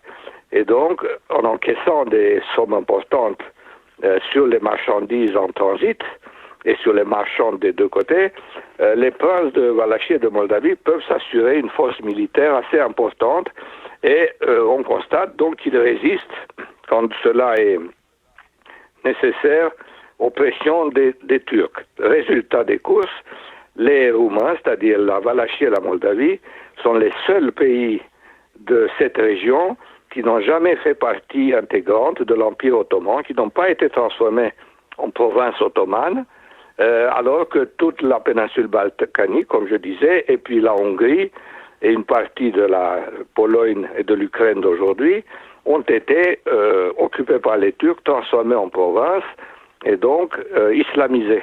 Et le fait de se maintenir entre ces deux tendances explique que les princes, pour pouvoir gérer cette situation, se devaient d'être très autoritaires pour éviter que des prétendants au trône, des mouvements centrifuges, font éclater le royaume.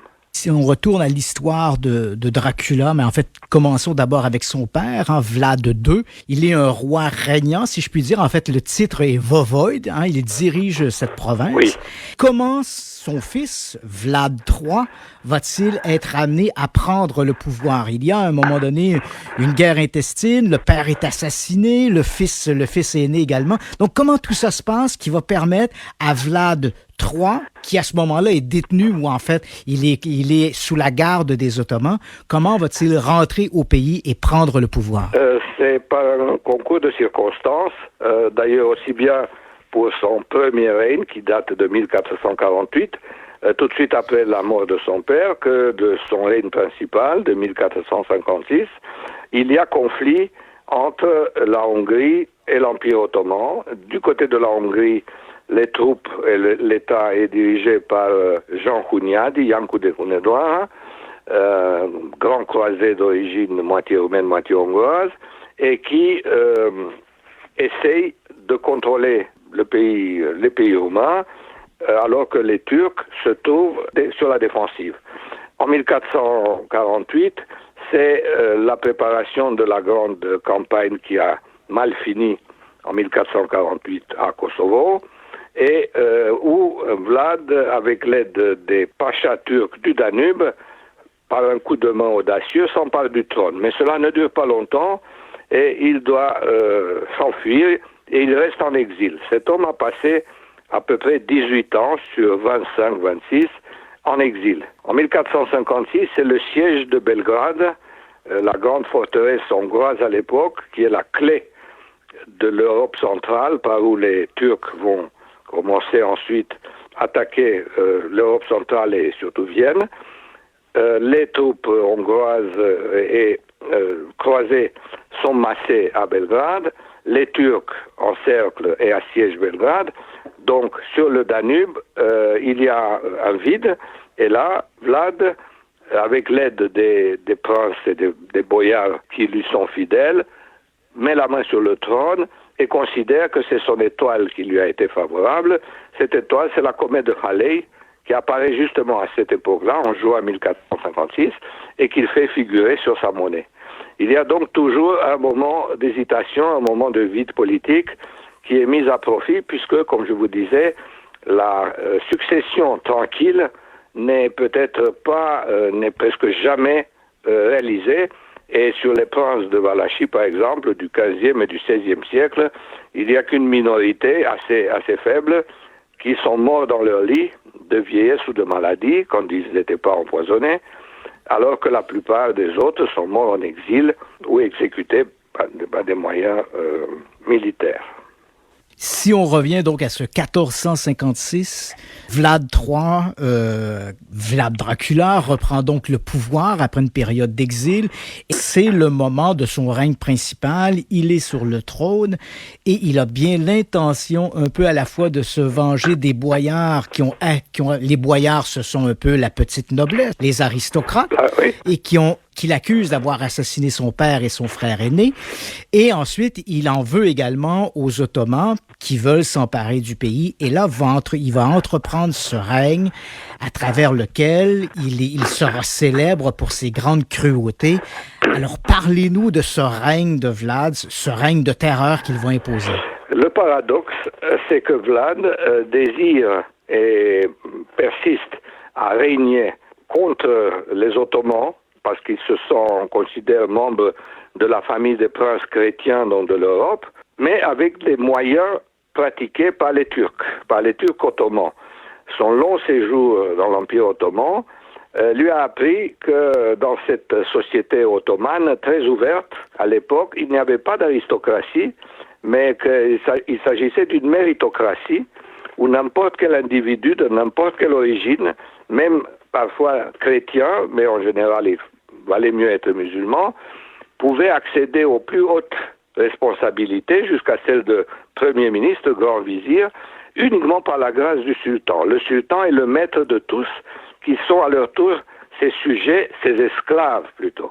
Et donc, il n'y a pas de solidarité et de réseaux politiques, des réseaux familiaux qui tiennent, comme c'est le cas dans les pays occidentaux, et où la noblesse fait poids, et justement au XVe siècle, c'est le moment où le conflit entre la noblesse et les princes devient de plus en plus aigu. Ça se passe aussi dans le cas de la papauté, et Dracula, lui, veut donc régner dans un pays chrétien, à dominante chrétienne, et qui se veut allié de la Hongrie et de la chrétienté, mais avec des moyens et des méthodes ottomanes, parmi lesquelles c'est l'empalement, qui lui est très cher, d'où son sobriquet, Tsepesh en roumain, c'est-à-dire l'empaleur. Alors là, les 6 ans de son règne sont marqués évidemment par une politique d'équilibre entre la Hongrie, qui est secouée par des guerres civiles, justement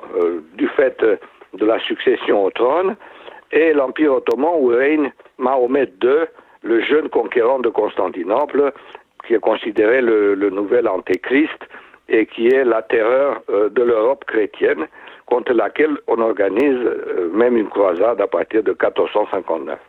À l'intérieur de son pays, Vlad donc rencontre cette grande noblesse, cette aristocratie, les boyards, qui forment le deuxième élément, la deuxième partie du pouvoir politique. Il s'agit d'un côté du prince, voïvode, qui signifie exactement duc, chef militaire, et prince, et d'autre part, la grande aristocratie, qui sont les gens qui sont les électeurs des princes, c'est eux qui élisent les princes, et c'est eux qui ont le droit de les évincer, de les chasser du trône. Entre ces deux pôles, évidemment, l'équilibre est instable, et Dracula constate que depuis un demi-siècle, vu la pression de plus en plus grande des Ottomans, la classe nobiliaire est devenue de plus en plus difficile à gérer et qu'elle s'arroge très souvent le droit de remplacer les princes régnants, de les tuer, de les chasser du trône. Et il commence donc par élaguer, si on peut dire, les rangs de cette grande aristocratie, et il élimine plusieurs grands clans nobiliaires et il les remplace par des fidèles auxquels il distribue leur fortune. C'était là un phénomène tout à fait nouveau et qui a beaucoup impressionné.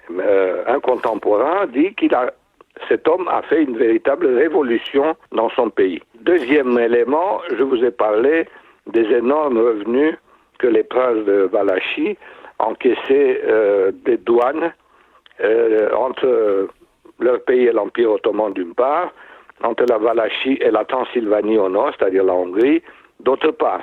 Dans ces courants d'échange, les marchands ottomans n'avaient pas le droit de dépasser la Valachie. Ils devaient donc vendre leurs marchandises en Valachie quand ils venaient du sud.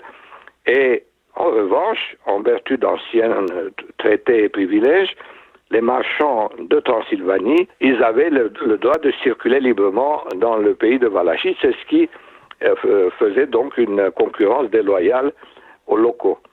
Vlad insiste pour que ces marchands suivent le même système, qu'ils ne puissent pas acheter ou vendre, comme on dit, au détail, mais seulement en gros dans certains centres. Et donc, il empale et il fait des expéditions de terreur dans leur région pour appliquer en fait une guerre commerciale. Quand vous parlez de ces campagnes, il faut bien comprendre que ce sont des exactions épouvantables. Quand on regarde les récits qui ont été faits, par exemple, lorsqu'il essaie de se débarrasser des boyards, qu'il accuse d'avoir comploté contre son père, il les transforme en esclaves, il les oblige à construire sa forteresse de Poinéry, après quoi il les empale.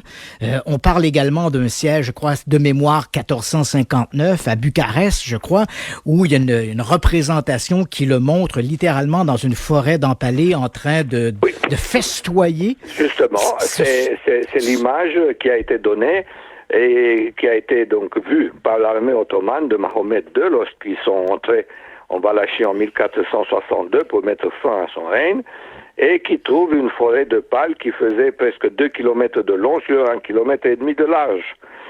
On parle de plus de 20 000 personnes empalées de façon variée, sauf que pour Dracula, une de ses caractéristiques, c'est le fait d'empaler non pas par les parties pointues des pales, mais des parties, enfin le bout arrondi et enduit de graisse, qui font que le pal entre dans le fondement de la victime, ne détruit pas les organes vitaux, ressort par la bouche, et la victime peut survivre un jour ou 2 ou 3 empalée.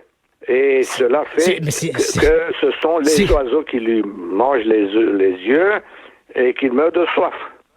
Et évidemment, dans des souffrances inimaginables, ce qui permet au prince, assis à sa table, de lever le verre et de dire « à votre santé », et de trinquer donc avec ces malheureux. Il y a là, évidemment, des descriptions qui relèvent d'un sadisme épouvantable, mais on est à une époque vraiment tout à fait extraordinaire, puisqu'on retrouve des descriptions de tourments et de tortures innommables dans le procès de Gilles de Rais, qui est presque contemporain, et pour lequel un spécialiste a constaté que ce qu'on lit dans ce procès est unique pour tout le Moyen-Âge, et c'est seulement à partir du marquis de Sade que l'on découvre de telles actions. Il y a donc là une exacerbation de la terreur qui est tout à fait remarquable. On ne sait pas à quoi l'expliquer, mais elle est là. Et donc, Dracula est un de ses porteurs. Quand on parle de Dracula, vous mentionnez, il fait empaler les prisonniers ottomans pour essayer de décourager l'invasion, mais il tourne également son courroux contre son propre peuple. Il y a des histoires, c'est vrai, ce sont des écrits qui sont après la mort de Vlad, mais certains ont prétendu, par exemple, qu'il avait amené les pauvres et les indigents dans son château, il avait mis le feu au château pour éventuellement brûler les gens. Oui. Il va s'en prendre également à son propre peuple. Là, on raconte, par exemple, qu'il empalait des femmes avec leurs enfants accrochés au sein. Ce sont des images qui sont tout à fait épouvantables. Tout à fait. Cela faisait partie donc de cette guerre civile, si on peut dire, puisque quand on parle des pauvres qui ont été brûlés, c'était un penchant de l'époque de tuer les pauvres, ou alors, comme on voit dans la Nef des Fous, le fameux ouvrage de la fin du XVe siècle, de les mettre sur des bateaux et de les envoyer à la mer sans capitaine, sans rien, pour qu'ils se noient. La société pouvait agir ainsi envers les marginaux. Pour ce qui est des femmes et des enfants, la philosophie de Dracula était qu'il fallait les tuer tous quand ils faisaient partie d'un grand clan nobiliaire, parce que c'est surtout à ça qu'on fait allusion, parce que, disait-il, lorsqu'un homme veut défricher une forêt, il coupe les arbres, mais il ne doit pas laisser les racines, parce que d'autres arbres vont pousser, et ces petits enfants-là, dont on me demande de les épargner, seront les nouveaux arbres qui vont vouloir venger leur père ou leur grand-père tué par moi. Donc je les tue dès le départ. Il y a là d'un côté une politique de persécution, c'est-à-dire de rétablissement de l'ordre par des moyens extrêmement durs, et qui sont, il faut le dire, le résultat des récits et des documents, des textes écrits uniquement, je répète, uniquement par les adversaires de Dracula. Lui, dans ce qu'il écrit, insiste sur le fait qu'il essaye de régner de façon, il ne dit pas pacifique, mais juste pour éviter les guerres civiles et les injustices. Mais les récits qui ont circulé d'abord en allemand, en latin et plus tard en russe à partir du fin du XVe siècle, ont été écrits par des adversaires. Et donc là, on a vu surtout l'énonciation des crimes, des tortures, des persécutions, et aucune idée politique.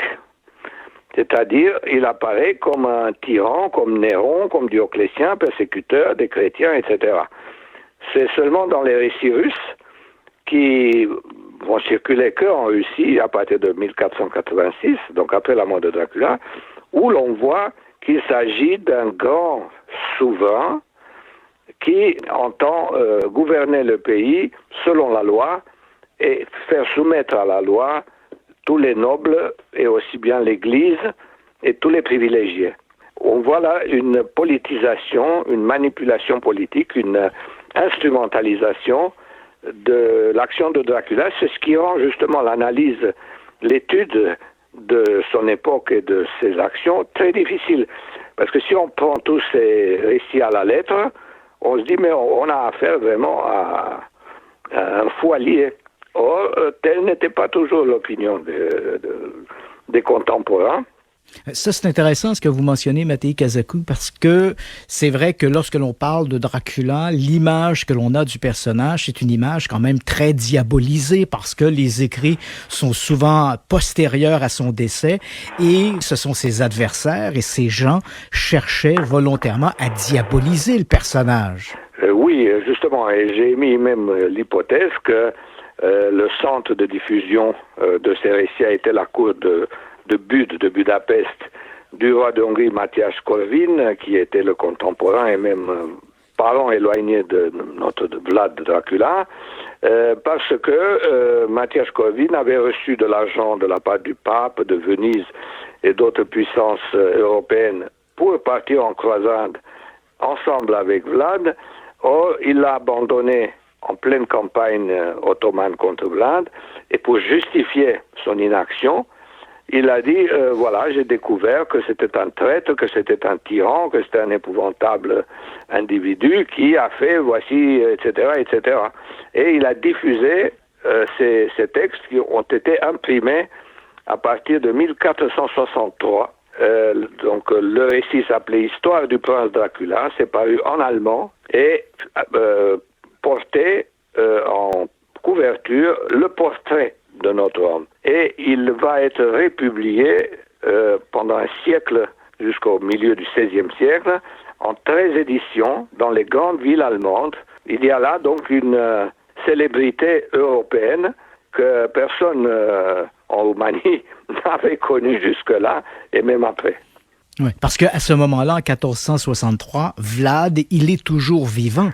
Il va vivre une période, il sera renversé éventuellement par son frère, mais au moment où ses écrits apparaissent et commencent à circuler en Europe centrale, il est toujours vivant, le prince. Donc, on le diabolise de son vivant. Oui, parce que il est prisonnier de son vague cousin, Mathias Corvin, qui lui avait donné par ailleurs en mariage une autre cousine à lui, donc une noble hongroise, et qu'il installe dans un château.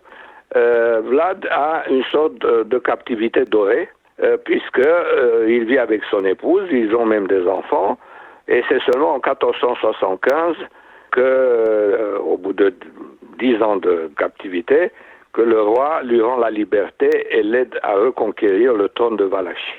Et là, on est en 1476. Vlad va vivre ses derniers moments. Il y a un combat encore une fois, il livre bataille contre les Ottomans et il va mourir à ce moment-là. Il est lui-même assassiné. Il est assassiné. Son adversaire est un cousin de la même dynastie des Bassarabes, cousin éloigné, puisqu'ils se disputaient entre eux. Et comme on nous dit, il n'y a que les pères qui épargnaient leurs fils et les fils qui épargnaient leurs pères. Mais sinon, frères, cousins, oncles, neveux s'entretuaient allègrement pour le trône. Et il est donc assassiné par trahison et sa tête est coupée et portée en hommage au sultan Mahomet II qui l'a fait authentifier, pour ainsi dire, et ensuite l'a fait afficher sur la porte du palais impérial de Constantinople. Quand on a découvert le cadavre de Vlad en 1935, dans un monastère au nord de Bucarest, les archéologues ont découvert qu'il était intact, mais que sur son visage, il y avait un tissu qui s'est décomposé. Donc, comme tout le cadavre décomposé, il n'était pas sûr qu'il avait ou pas la tête. J'ai découvert, moi, entre-temps, que les Turcs coupaient la tête, mais n'emportaient pas le crâne. Ils prenaient la peau du visage avec les cheveux, les traitaient, les maquillaient pour avoir l'air vivant, les remplissaient de coton et d'herbes parfumées, et c'est cette peau là-bas qu'ils transportaient et non pas le crâne. Et donc, de la sorte, on sait que le scalp a été envoyé à Mahomet II et ensuite, on ignore son sort. Quand on regarde l'histoire du prince, vu comme vous le décrivez, on voit que c'est un personnage, un homme politique, et il essaie d'aplanir les difficultés qui l'opposent à différents groupes régnants. Il le fait avec une politique souvent de main de fer, et dans d'autres cas, il applique une cruauté sans borne, mais il demeure d'abord et avant tout un chef politique. Après son décès, vous l'avez mentionné, on glisse rapidement dans la légende, le mythe, le fantastique. Vous avez évoqué la découverte de son corps. Je crois, c'est sur l'île de Snogov. Exactement. Où on a retrouvé son corps. Et moi, je suis allé en Roumanie. J'ai refait un peu le circuit Dracula, si je puis dire. Ouais. Et ce qui m'a frappé, j'ai visité les grands lieux, son supposé lieu de naissance à Sighisoara. Oui, je peux vous dire que c'est moi qui ai découvert la maison. Voilà, donc Târgoviște, la forteresse de Poeniri. Donc, ce sont des lieux qui sont marqués par l'histoire. Certains n'ont à peu près rien à voir avec l'historicité du personnage. Exact. Je pense notamment au château de Brand, qu'on nous présente toujours comme étant le château de Dracula, mais il n'y a fait qu'un court séjour. Oui, il passait sous ses murailles, mais c'est tout. Voilà. Et ce que l'on voit à travers ça, moi, ce qui m'avait frappé en faisant ce parcours, c'est de voir que les Roumains n'ont pas la même vision que les Occidentaux de Dracula, et c'est probablement à cause du roman de Bram Stoker. C'est-à-dire que en Occident, on le perçoit comme un monstre inqualifiable, oui, alors que pour beaucoup de Roumains, il représente quand même une espèce de héros national. Oui, je peux vous résumer, si vous voulez, le sort de sa célébrité. Après sa mort, au XVIe siècle, il tombe dans l'oubli. Il a été redécouvert pratiquement au début du XIXe siècle, en 1804, par un historien hongrois d'origine allemande, Johann Christian Engel, qui a eu l'ambition d'écrire une histoire de la Hongrie et de tous les pays vassaux de la Hongrie. Et donc, a publié en 1804 une histoire de la Valachie et de la Moldavie, et qui a découvert dans la Bibliothèque nationale de Budapest un exemplaire de l'incunable, c'est-à-dire de la brochure de 6 à 8 pages imprimée contenant l'histoire du prince Dracula, imprimée vers 1488, celle-là, avec son portrait. Et donc, lui, il a remis le personnage en circulation. Quelques années plus tard, en Russie, les spécialistes dans l'étude des vieux manuscrits ont découvert l'histoire de Dracula en russe, en slavon, comme c'était la langue du XVe siècle. Là aussi, ils se sont demandé, mais qui était ce personnage? Et finalement, à la fin du XIXe siècle, un slavisant roumain a combiné et a comparé les deux traditions et a fait l'ouvrage fondamental sur Vlad l'Empaleur. Il est paru, tenez-vous bien, en 1896, un an avant l'apparition du Dracula de Stoker, qui ne le connaissait bien sûr pas.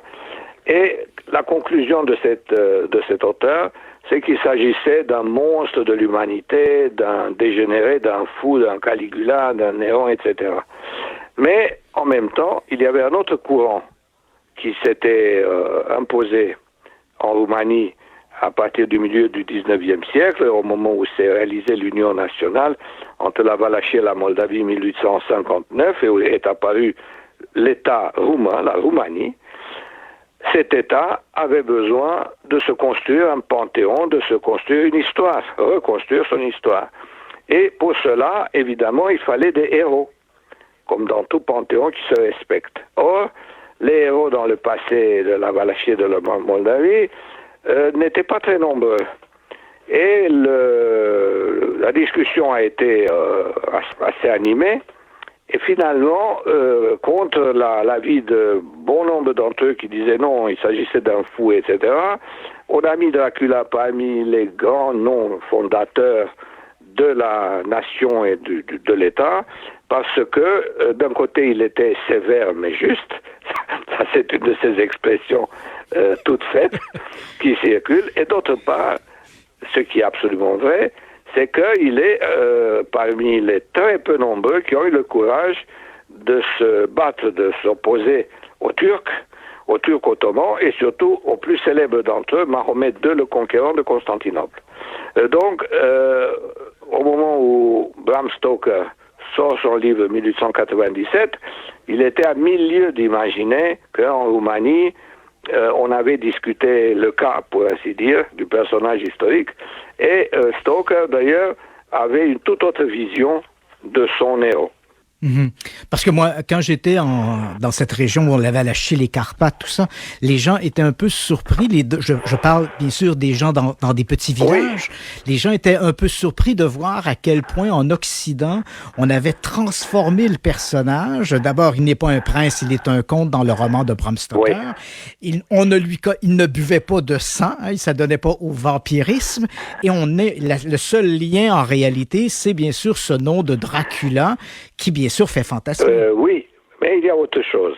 Si Dracula, le personnage historique, n'a pas été un vampire, il a fait couler beaucoup de sang, mais il vivait dans un pays qui croyait fortement aux vampires. Et les croyances dans les vampires sont encore aujourd'hui, au XXIe siècle, vivaces dans certaines parties de la Roumanie archaïque, surtout en Olténie, sud-ouest du pays, où on a enregistré jusque vers 2000 et quelques, j'ai mentionné dans mon livre, des cas de familles qui ont déterré un ancêtre considéré vampire, lui ont arraché le cœur, l'ont grillé et l'ont mangé. On y croyait fortement dans les vampires, de sorte que c'était devenu une hantise, on peut dire, de tout un chacun, et on la voit au XVIIe, au XVIIIe et au XIXe siècle, la hantise de quelque chose dont on ne parle pas, mais qui est tout à fait existante. J'ai essayé de montrer comment la mentalité archaïque a évolué pour les hommes du monde entier vis-à-vis de ce qu'on pourrait appeler ce mythe fondateur qui est la vie après la mort. Qu'est-ce qui se passe après la mort? à partir du néolithique ou un peu avant, on constate que les hommes commencent à enterrer leurs morts et de mettre des objets ou des armes dans les tombes. C'est-à-dire, ils considèrent que le mort aura un autre type d'existence. Auparavant, il est laissé n'importe où, dévoré par les animaux, tombé dans des ravins, etc. Là, quand on commence les funérailles, il y a un rite d'enterrement qui montre le soin apporté par la communauté, surtout par la famille d'abord, d'assurer donc un enterrement correct, si on peut dire, afin d'éviter un retour du mort qui, sous forme de fantôme, revient embêter les vivants parce qu'il n'a pas été enterré selon les règles ou que son assassin n'a pas été puni. Tout ceci participe d'un ensemble de croyances. Au XIIe siècle, on les retrouve en Angleterre déjà, et la réplique de l'Église est de mettre une indulgence, annonçant que les péchés du mort ont été pardonnés, et donc, du coup, le défunt ne vient plus embêter les vivants. Dans l'espace orthodoxe, c'est-à-dire de l'Europe orientale, auquel appartient la Valachie, la Roumanie, l'Église de Constantinople a christianisé le mythe du vampire dès le XVe siècle en expliquant qu'il s'agissait d'un mort qui avait encouru la malédiction, l'excommunication, et que, ce faisant, l'âme ne peut plus se séparer du corps, puisqu'elle est punie à errer jusqu'à ce qu'elle obtienne un enterrement correct, ou qu'on lève la malédiction, l'excommunication. Cette circonstance a fait que les Roumains vivaient avec la crainte que leur âme étant remplie de péchés, couverte par le péché, ils n'allaient pas trouver, après leur mort, la séparation de l'âme et du corps. Et donc, si l'âme n'est pas déliée par des prières, elle devient vagabonde, le corps ne pourrit pas, et l'âme vient vous hanter comme vampire, demandant une sépulture correcte. Donc cette hantise du vampirisme était très, très, très visible au XIXe siècle encore, et Bram Stoker a puisé dans une matière qui était bien représentée depuis Lord Byron et son médecin qui a écrit... Polidori, le docteur Polidori. En passant par plusieurs grands auteurs pour tout le XIXe et le début du XXe siècle.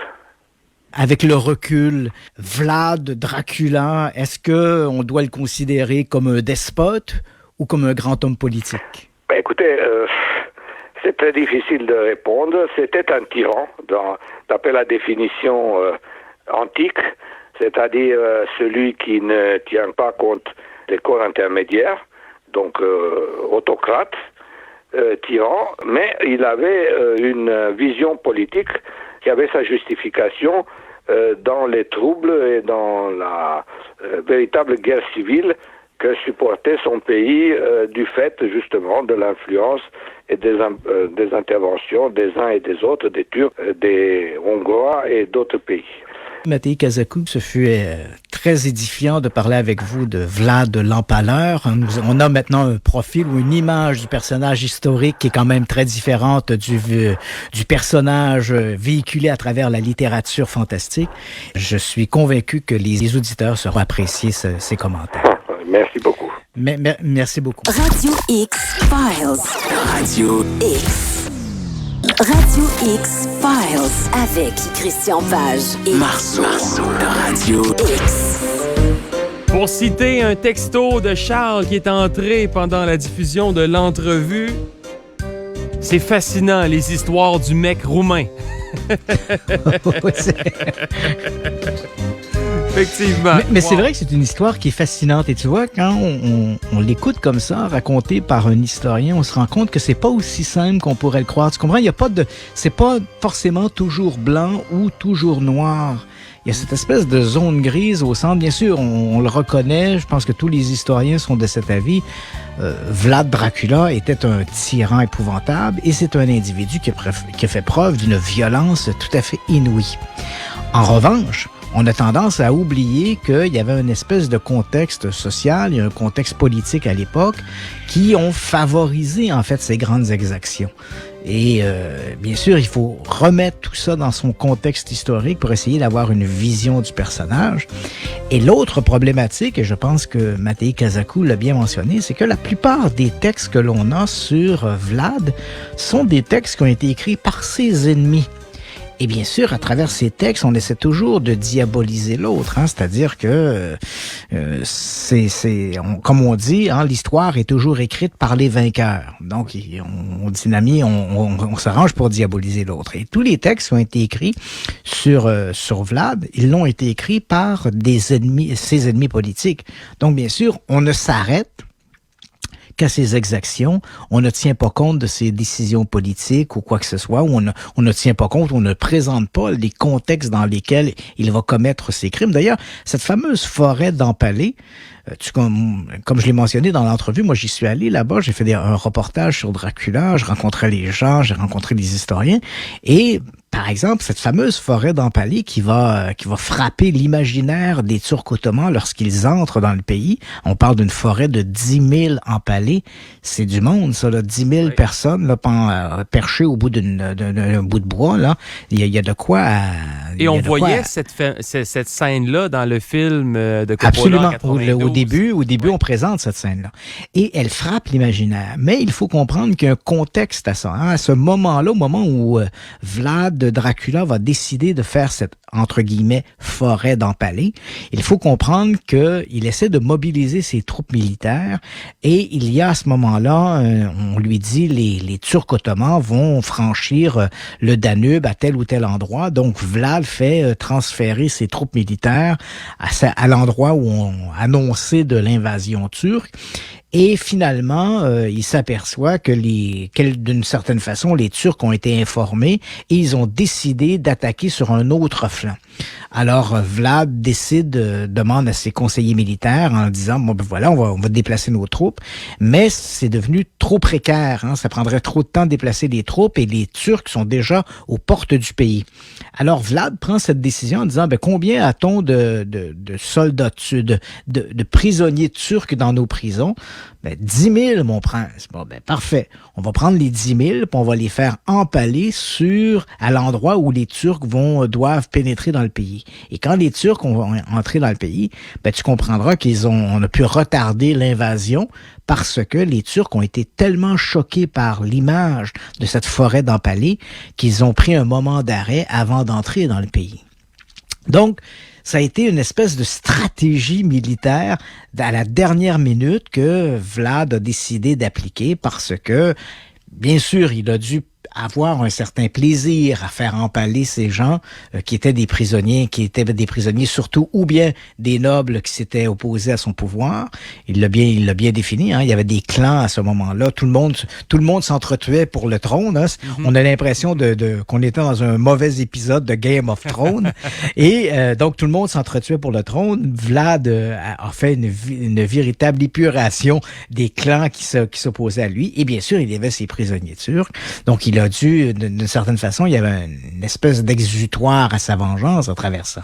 Mais il y avait également des décisions politiques. Et comme tous ces textes-là ont été écrits après la mort, ont été écrits, c'est-à-dire pour la plupart après la mort de Vlad, mais surtout par ses ennemis, il est difficile de se faire un portrait précis du personnage. Et on a, dans l'histoire, on a des personnages tout à fait monstrueux qui nous sont arrivés à peu près de la même façon. C'est-à-dire que là, on parle de Vlad de Dracula, mais si on regarde dans l'imaginaire, il y a deux autres personnages monstrueux qui se distinguent. À peu près 150 ans après Vlad, il va y avoir la comtesse Erzsébet Báthory. Okay. La comtesse Báthory, qu'on appelle la comtesse de sang. Et là, la légende voudrait que c'est une comtesse. C'est assez étonnant parce que ça se passe dans la même région. C'est une comtesse à ce moment-là, c'est la Slovaquie, c'est ce qui est aujourd'hui la Slovaquie. Donc, on est dans cette région à cheval sur la Hongrie. Donc, la comtesse Báthory, elle fait partie de la noblesse. Et là, on raconte qu'elle aurait assassiné 650 de ses servantes. Elle se baignait dans leur sang pour essayer essayé de conserver sa jouvence. Puis là, évidemment, elle s'adonnait à toutes sortes de tortures. Éventuellement, il y a eu elle et ses acolytes ont été arrêtés. Ses acolytes ont été exécutés, condamnés à mort et exécutés. Et elle, la comtesse Bathory, a été condamnée à être...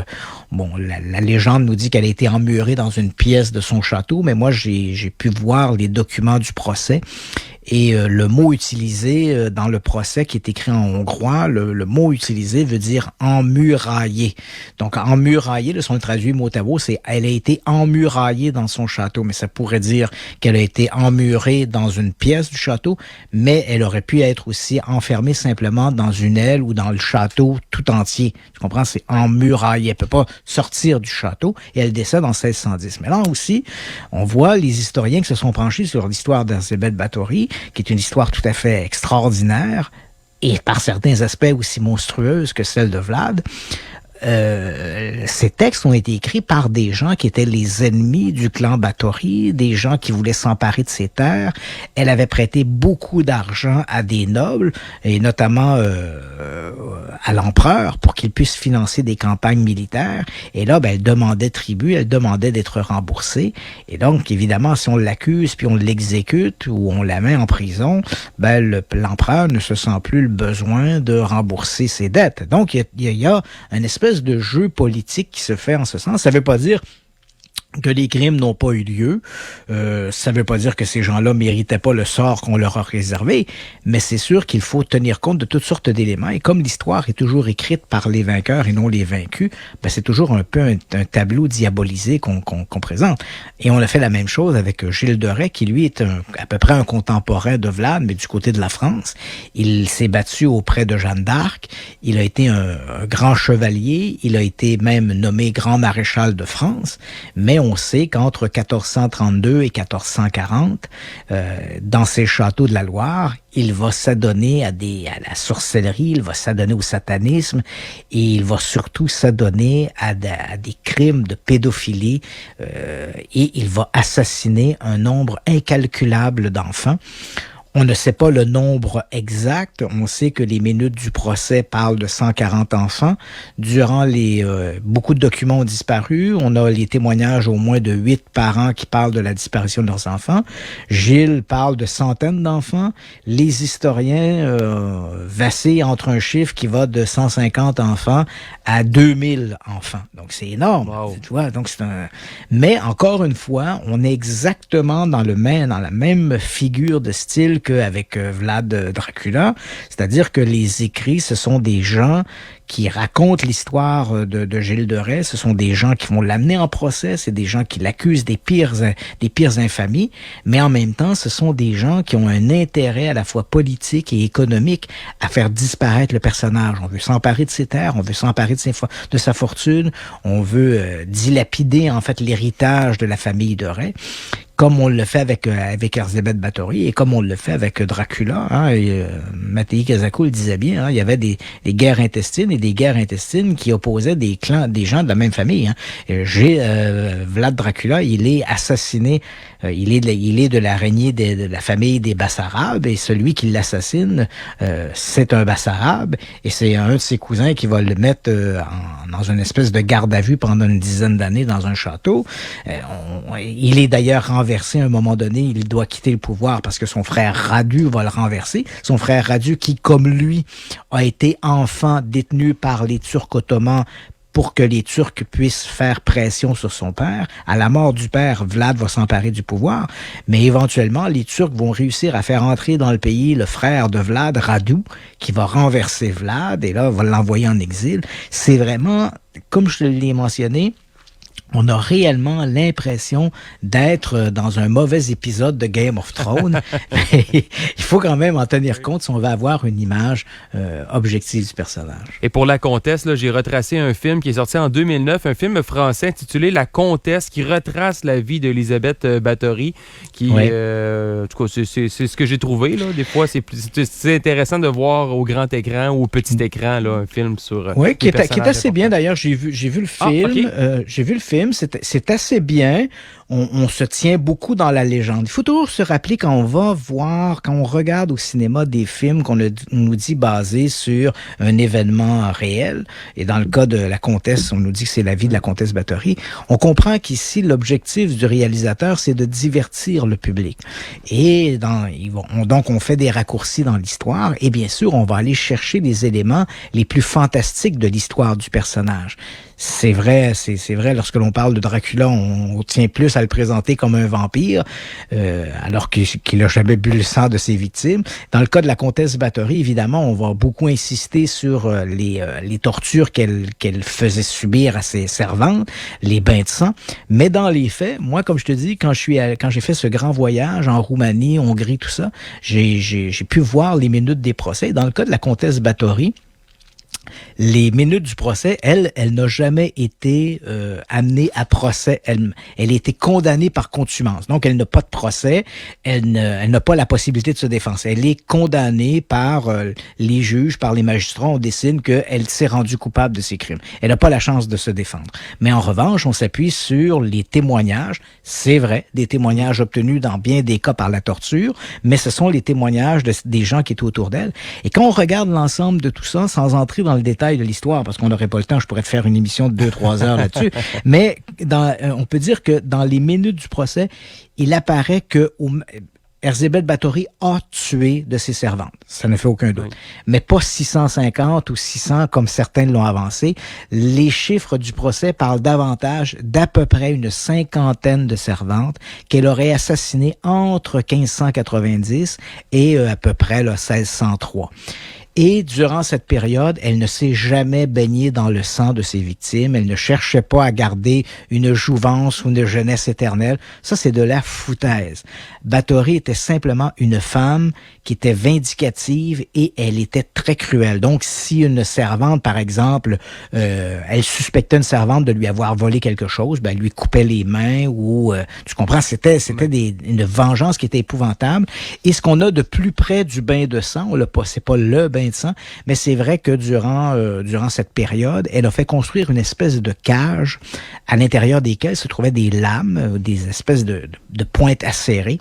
Et la victime, la jeune femme, était pendue à l'intérieur de la cage après un anneau d'acier.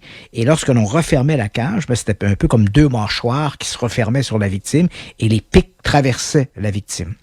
Wow. Et comme le fond de la cage était ajouré, le sang s'écoulait par le bas de la cage. Et dans un récit qui est raconté durant le procès d'une des acolytes de Bathory, elle raconte que la comtesse avait fait installer un fauteuil en dessous de la cage de manière à ce que le sang de la victime s'écoule sur elle. Donc ici, on est plus proche de la douche de sang que du bain de sang.